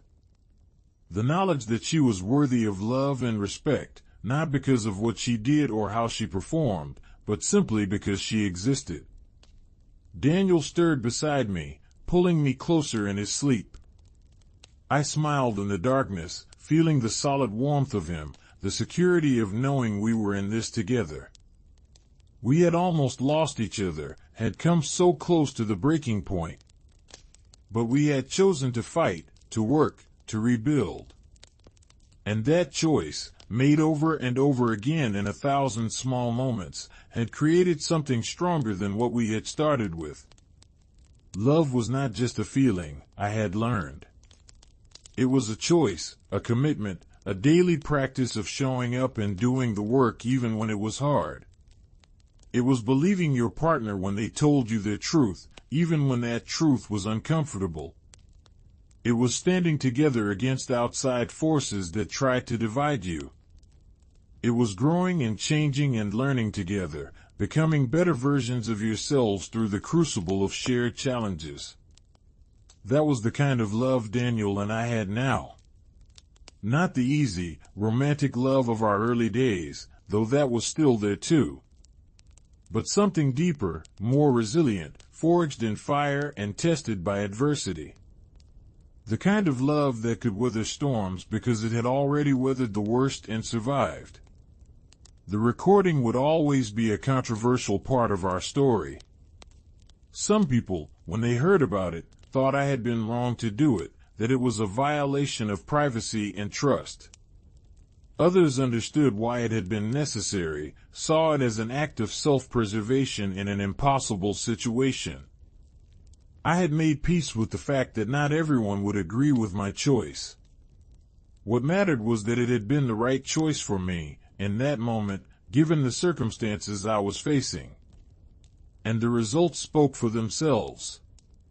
Without that recording, Daniel would never have believed me. Patricia would have continued her campaign of manipulation and abuse. Our marriage would have crumbled under the weight of lies and gaslighting. The recording had been the key that unlocked the truth and made everything else possible. But it was just the beginning. The real work had come after, in the therapy sessions and difficult conversations and the slow rebuilding of trust. The recording had opened the door, but we had to walk through it, had to do the hard work of healing and changing and growing. And we had done that work, were still doing it, would probably always be doing it in some form or another. That was the reality of relationships, of families, of life. There was no finish line, no point at which you could say you were done and everything was perfect. There was only the ongoing work of showing up, being honest, treating each other with respect, and choosing love over and over again. As sleep finally claimed me fully, my last conscious thought was one of gratitude. Gratitude for the strength I had found, for the husband who had finally learned to see and believe me, for the daughter sleeping peacefully in the next room, for the home we had built together from the ashes of what had almost been destroyed. This was my story. The story of a woman who had been gaslit and abused and dismissed, who had fought back with the only weapon she had, who had refused to be silenced or broken. The story of a marriage that had been tested to its limits and had survived. The story of a family that had been fractured and was slowly, painfully healing. It was not a simple story with clear heroes and villains. Patricia was not purely evil, just deeply flawed and controlling, someone whose own issues and insecurities had led her to hurt others. Daniel was not a villain for initially not believing me, just a man caught between his mother and his wife, struggling to reconcile two conflicting versions of reality. And I was not a perfect victim, but a real person who had made difficult choices and done what she needed to do to survive. We were all just people, flawed and complicated and doing our best in difficult circumstances. The difference was that some of us were willing to do the work of change and growth, and others were not. Patricia had eventually been willing, though it had taken hitting rock bottom and losing her son to get there. Daniel had been willing once he could no longer deny the truth. And I had been willing all along, though it had taken me years to find the courage to demand change rather than just accepting the status quo. That willingness to change, to grow, to do better, that was what made the difference between relationships that healed and relationships that stayed broken. It was not about being perfect or never making mistakes. It was about being willing to acknowledge when you had caused harm, to take responsibility, to make amends, and to commit to doing better going forward. Patricia had done that, eventually. It had not been easy for her, and I knew she still struggled with her old patterns and impulses. But she was trying, and that effort mattered. It did not erase the past or undo the harm she had caused, but it created the possibility for a different future. And that was all any of us could do, really. We could not change the past, could not undo the mistakes we had made or the pain we had caused. But we could choose to do better going forward. We could choose growth over stagnation, honesty over denial, love over fear. Those choices, made day after day in 1,000 small moments, were what created a life worth living. They were what transformed a house into a home, a marriage into a partnership, a family into a source of strength rather than pain. As I slipped deeper into sleep, the worries and anxieties of the day fading away, I felt a profound sense of peace. Not because everything was perfect, but because I knew I had the strength to handle whatever came next. Not because there would be no more challenges, but because I knew Daniel and I would face them together. Not because Patricia had become someone different, but because I had become someone different, someone who would not accept mistreatment no matter who it came from. The recording had been my proof, my validation, my weapon in a battle I had not wanted to fight but could not avoid. It had served its purpose, had done what it needed to do. And now it could rest, archived and forgotten, a relic of a painful time that was behind us. What mattered now was not the past but the future. The life we were building, the family we were creating, the love we were choosing every single day. That was the real story, the one that would continue long after the drama with Patricia had faded into memory. Emma would grow up in a home where truth was valued, where boundaries were respected, where love meant standing up for each other. She would see her parents navigate conflict with honesty and respect. She would learn, through our example, how to be strong and kind, how to demand respect while also giving it, how to build relationships based on authenticity rather than performance. That was the legacy I wanted to leave, the gift I wanted to give.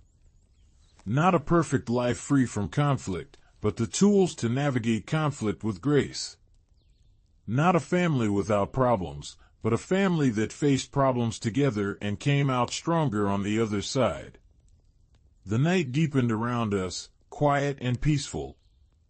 In the nursery, Emma slept soundly, dreaming whatever dreams newborns dream. In our bed, Daniel and I held each other, two people who had fought for their love and won. And somewhere in the city, Patricia was hopefully sleeping too, working on becoming a better version of herself, learning to let go of control and embrace acceptance. We were all works in progress, all learning and growing and trying to do better.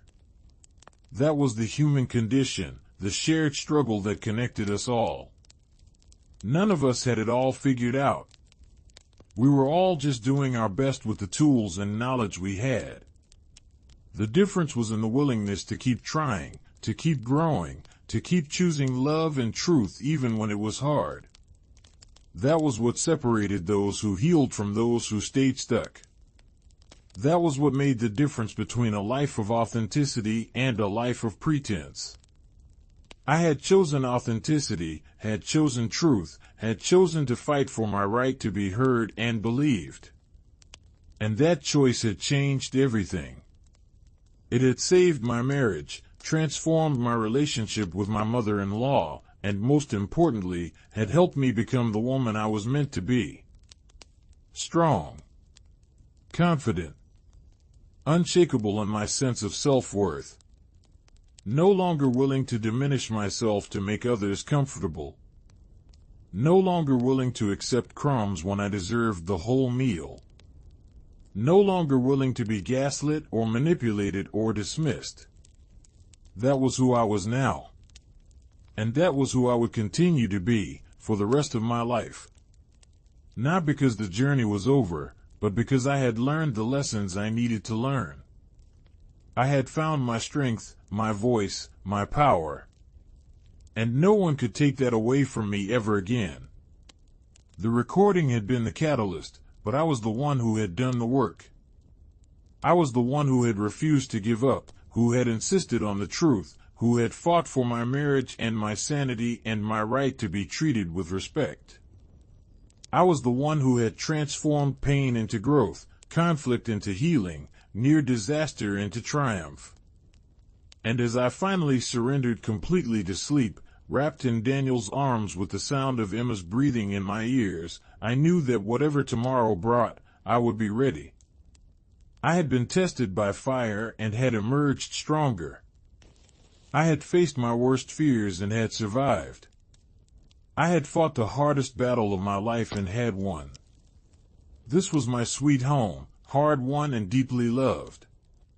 Not perfect, but real. Not conflict-free, but honest. Not easy, but worth every moment of struggle it had taken to get here. This was the life I had fought for, the family I had refused to let be destroyed, the love I had chosen over and over again even when it would have been easier to walk away. And it was enough. More than enough. It was everything. The title that had once seemed so bitter, so full of irony and pain, now felt like a promise fulfilled. Sweet home, or not. I had discovered that home was not about the absence of conflict or the presence of perfection. Home was about truth and love and the courage to fight for what mattered. Home was about people who chose each other, who stood by each other, who grew together through the challenges life threw at them. By that definition, I had the sweetest home of all. Not because everything was perfect, but because everything was real. Not because there was no pain, but because we had learned to transform pain into growth. Not because we never made mistakes, but because we were willing to acknowledge them, learn from them, and do better. That was the real ending to this story. Not the confrontation with Patricia, not the recording that exposed her lies, not even the reconciliation that had followed. The real ending was this moment, right here, right now. Me, at peace with myself and my choices. My family, sleeping soundly around me. My home, finally feeling like the sanctuary it was always meant to be. This was what I had fought for. This was what the recording had made possible. This was the life that had emerged from the ashes of what had almost been destroyed. And it was beautiful, not in spite of the struggle but because of it. The struggle had made us stronger, had taught us lessons we needed to learn, had transformed us into better versions of ourselves. And so, as the night wrapped around us like a blanket and the world outside grew still and quiet, I let go of the last remnants of anger and hurt. I forgave Patricia, not because she deserved it, but because I deserved the peace that came with forgiveness. I forgave Daniel for not believing me at first, understanding that he had been caught in an impossible situation. And most importantly, I forgave myself for all the years I had spent trying to be someone I was not, for all the times I had accepted less than I deserved. Forgiveness did not mean forgetting. It did not mean pretending the harm had not happened or that it had not mattered. It meant releasing the hold that the past had on me, choosing to move forward unburdened by resentment and bitterness. It meant making space for healing, for growth, for the possibility of something better. That was the final lesson, the last piece of the puzzle. Strength was not just about fighting back or standing your ground or refusing to be broken. It was also about knowing when to let go, when to release the anger that was weighing you down, when to choose peace over the satisfaction of holding on to grievances. I had fought when I needed to fight. I had stood my ground when I needed to stand firm. And now, I could let go. I could release the past and embrace the future. I could choose peace and love and gratitude over anger and hurt and resentment. That was true strength. That was real power. Not the power to hurt others or to hold on to pain, but the power to heal, to grow, to transform suffering into wisdom and conflict into connection. As sleep finally claimed me completely, my last thought was one of profound gratitude. For the journey, as painful as it had been. For the lessons, as hard as they had been to learn. For the strength I had discovered within myself. For the love that had survived and thrived despite everything. For the family I had fought so hard to protect and preserve.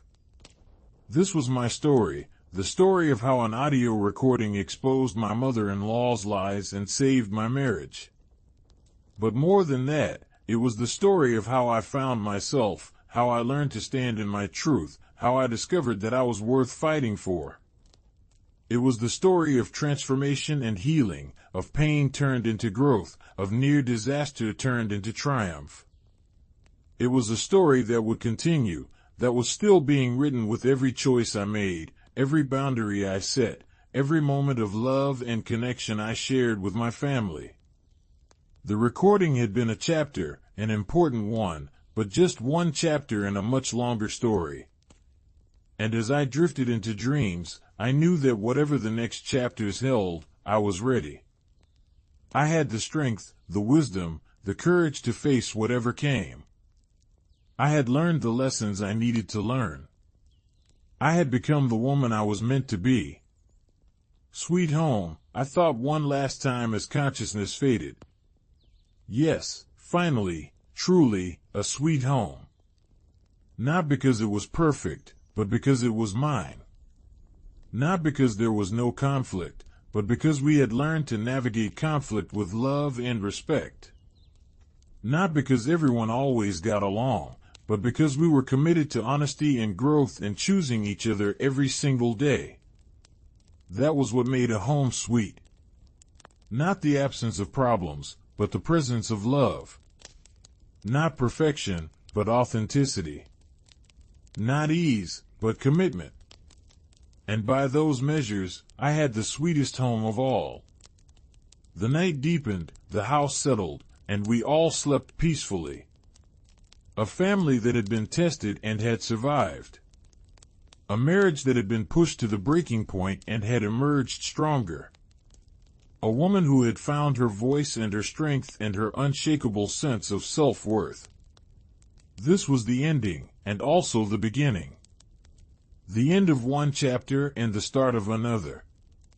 The conclusion of a painful journey and the commencement of a new one, built on the foundation of everything we had learned and overcome. And as the first light of dawn began to creep through the curtains, painting the room in soft shades of gold and pink, I woke feeling refreshed and renewed. Emma was stirring in her crib, making the small sounds that meant she would be hungry soon. Daniel was still asleep beside me, his face peaceful and relaxed in a way it had not been for years. I slipped out of bed quietly and went to the nursery, lifting Emma into my arms.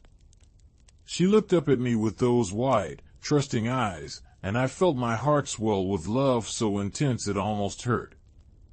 This tiny person, so new to the world, so innocent and perfect. She would never know the battles that had been fought to create the peaceful home she was growing up in. She would never understand the price that had been paid for the love and stability that surrounded her. And that was okay. That was how it should be.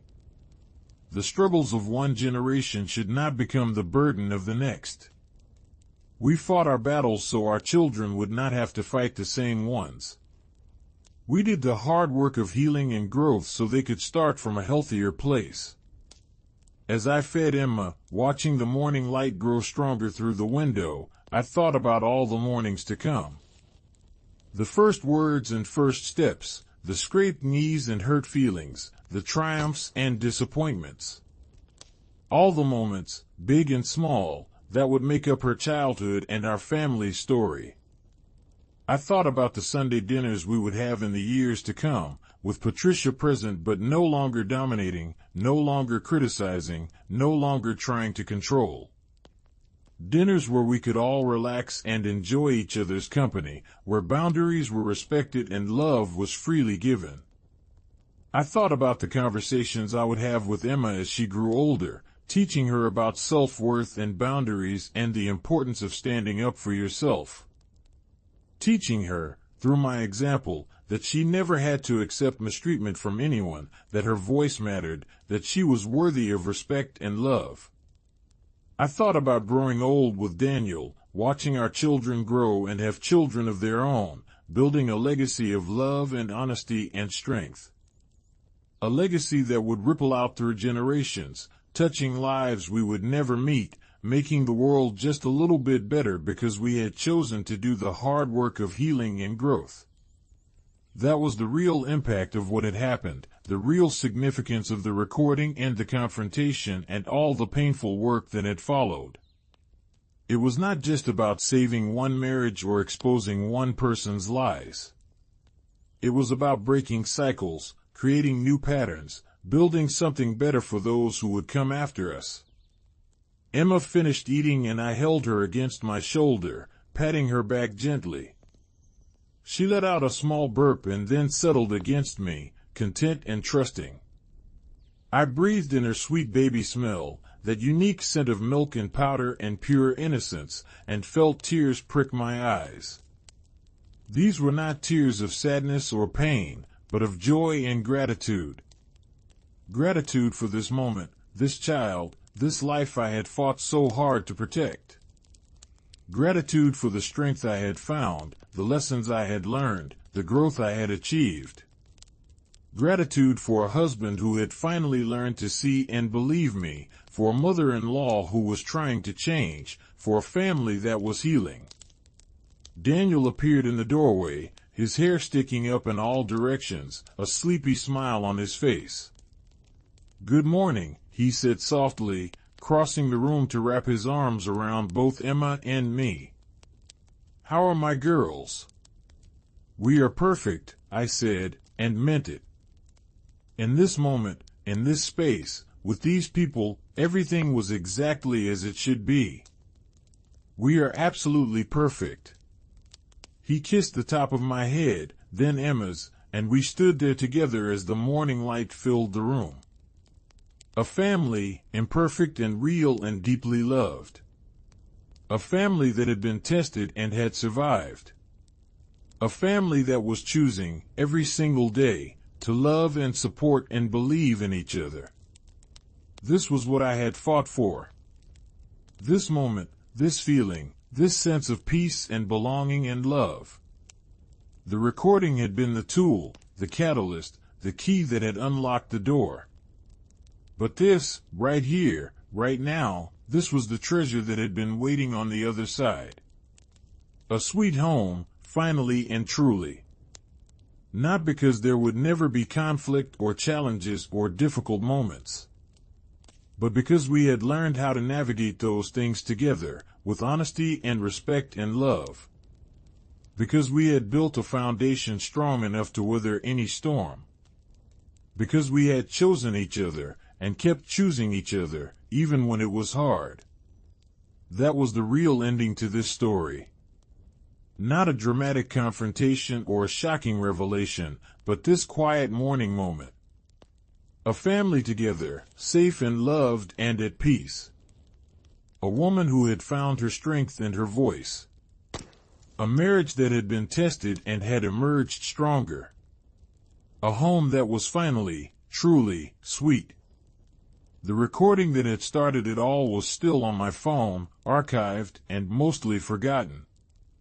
It had served its purpose, had done what it needed to do.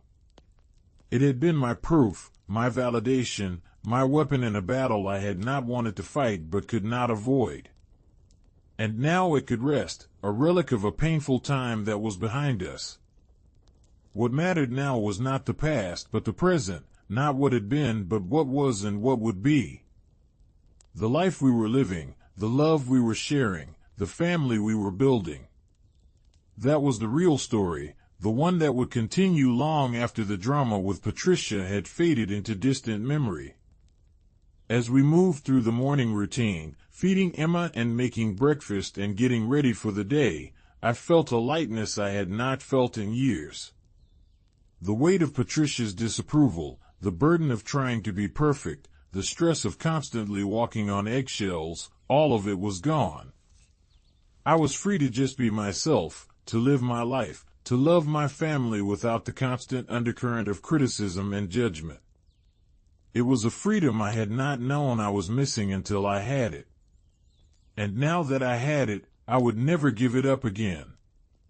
I would never go back to being that woman who diminished herself to make others comfortable, who accepted crumbs of approval and called it love, who stayed silent in the face of mistreatment. That woman was gone, transformed through fire into someone stronger, wiser, more authentic. And while I would not wish the pain of that transformation on anyone, I also would not trade it.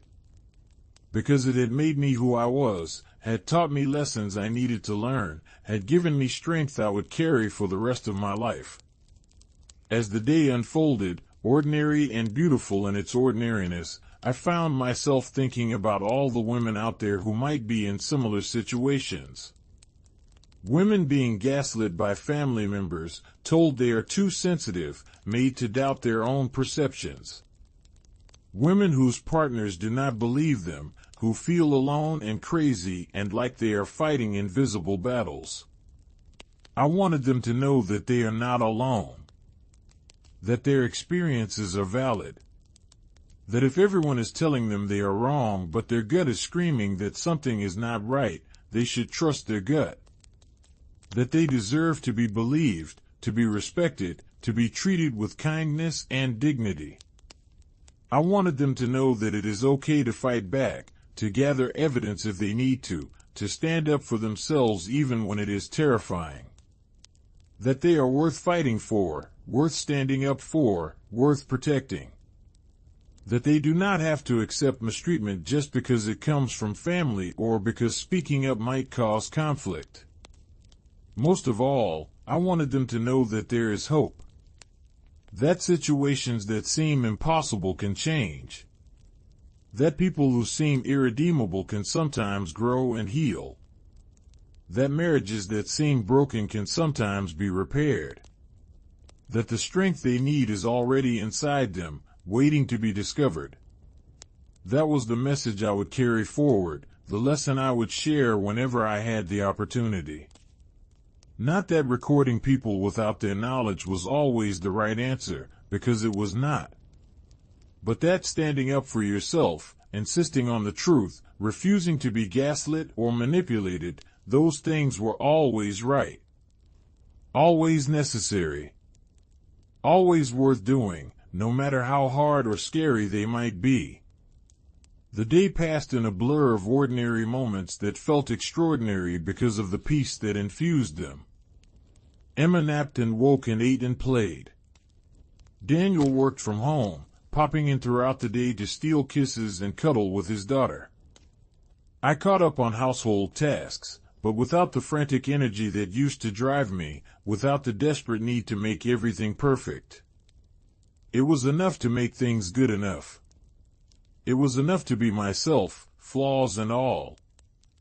It was enough to know that I was loved and valued for who I was, not for how well I performed or how perfectly I maintained the house or how successfully I pleased difficult people.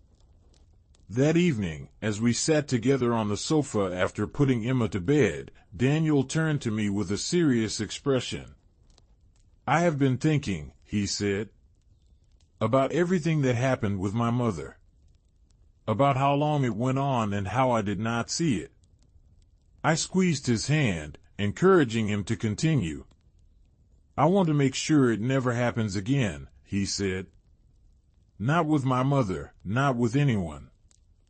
I want you to know that I will always believe you, always have your back, always stand up for you. You should never have to fight those battles alone." "Thank you," I said softly. "That means everything to me." "And I want to thank you," he continued, his voice thick with emotion, "for not giving up on us. For fighting for our marriage even when I was not fighting alongside you. For being strong enough for both of us until I could find my own strength. We are fighting together now," I said. "That is what matters." He pulled me close, and we sat in comfortable silence, watching the last light of day fade from the sky. This was what marriage was supposed to be, I thought. Not perfect harmony all the time, but two people committed to working through the hard stuff together. Two people who chose each other, who believed each other, who stood by each other no matter what. We had almost lost that. We had come so close to the breaking point, to the place where there was no coming back. But we had pulled back from the edge, had done the hard work of healing and rebuilding, had emerged stronger and more committed than ever. That was worth celebrating. That was worth protecting. That was worth fighting for, every single day for the rest of our lives. As the weeks and months passed, life settled into a new rhythm. Patricia remained part of our lives, but in a healthier, more boundaried way.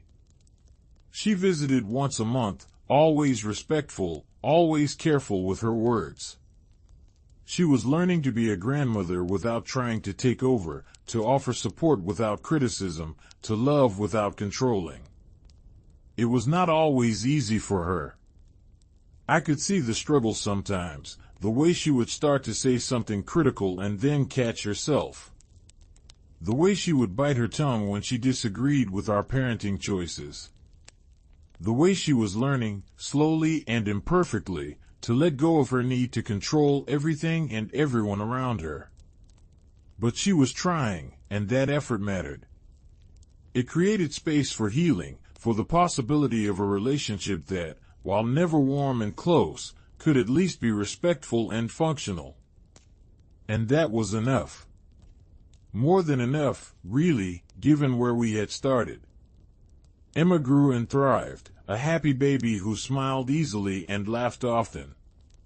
She would never know the battles that had been fought before she was born, the pain and conflict that had nearly torn her family apart. She would grow up in a home where love was freely given, where boundaries were respected, where truth was valued above all else. That was the gift we could give her, the legacy of all the hard work we had done. A childhood free from the toxic patterns that had plagued previous generations.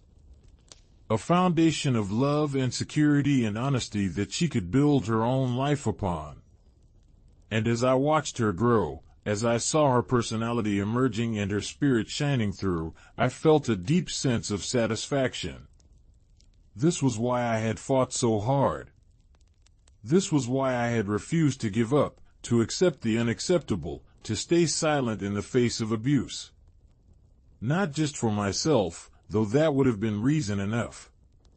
But for her, for the family we were building, for the future we were creating. The recording that had exposed Patricia's lies was just one moment in a much longer story. But it was a pivotal moment, a turning point that had changed everything.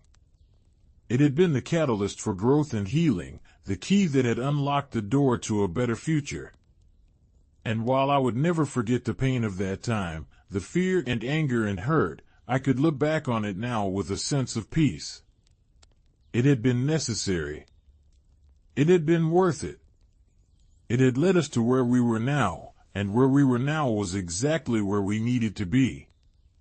As another Sunday approached, I found myself actually looking forward to it. Not with the dread and anxiety that had characterized those dinners for so many years, but with a quiet anticipation. Patricia would come, we would share a meal, and it would be pleasant. Not perfect, but pleasant. And that was a miracle in itself. I prepared a simple meal, nothing fancy or elaborate. I did not stress about every detail being perfect. I did not clean the house until it was spotless. I just made good food and set a nice table and trusted that it would be enough. And it was. Patricia arrived on time, complimented the meal genuinely, played with Emma, and left after a reasonable amount of time. No criticism, no passive-aggressive comments, no attempts to undermine or control. Just a normal family dinner, the kind I had always dreamed of having. After she left, Daniel and I cleaned up together, working in comfortable silence. When the kitchen was clean and Emma was asleep, we sat on the back porch, watching the stars come out. That went well, Daniel said, and I could hear the relief in his voice. He still worried about these dinners, still braced himself for conflict that rarely came anymore. It did, I agreed. She is really trying. She is, he said. And I know that it's partly because of what you did, because you refused to let her get away with her behavior anymore. I am grateful for that, even though I know it was hard. It was hard, I acknowledged. But it was necessary. And I would do it again if I had to. I hope you never have to, he said, pulling me close. I hope we have learned enough that we can handle things differently if problems come up in the future. We have, I assured him.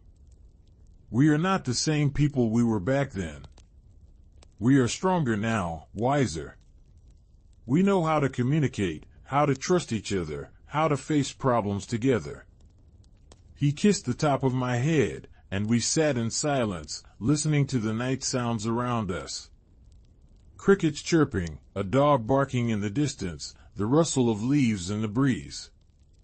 Ordinary sounds of an ordinary evening, made extraordinary by the peace and contentment that filled them. This was my life now. Not perfect, but real. Not without challenges, but with the tools to face them. Not free from conflict, but with the skills to navigate it with grace and honesty. This was what I had fought for, what the recording had made possible, what all the pain and struggle had been leading toward. A sweet home, finally and truly. A family built on love and truth and mutual respect. A marriage that had been tested and had survived. A future full of possibility and hope. As the months turned into years, the story of the recording and the confrontation with Patricia faded into family history. It was something that had happened, a difficult time we had all survived and grown from. But it was no longer the defining feature of our relationships or our lives. Emma grew into a bright, confident toddler, then a curious preschooler. Patricia was a present but not overbearing grandmother, learning to enjoy her grandchild without trying to control how she was raised. Daniel and I grew deeper in our love and commitment, building a partnership that could weather any storm. And I continued to grow into the woman I was meant to be. Strong, confident, unshakable in my sense of self-worth. A woman who knew her value, who set boundaries, who demanded respect. A woman who had learned the hard way that sometimes you have to fight for your truth, even when everyone around you is telling you that you are wrong. That was the real legacy of what had happened, the lasting impact of that painful time. Not the recording itself, not the confrontation, not even the reconciliation, but the transformation that had occurred within me, the strength I had discovered, the lessons I had learned. Those lessons would stay with me for the rest of my life. They would guide me through future challenges, inform my relationships, shape how I raised my daughter. They were hard-won wisdom, earned through pain and struggle and the courage to stand up for myself when it would have been easier to stay silent. And they were worth it. Every tear, every sleepless night, every moment of doubt and fear and anger, it was all worth it. Because it had led me here, to this life, this family, this sense of peace and contentment and belonging. The recording had been the catalyst, but I was the one who had done the work. I was the one who had refused to give up, who had insisted on the truth, who had fought for my marriage and my sanity and my right to be treated with respect. I was the one who had transformed pain into growth, conflict into healing, near disaster into triumph.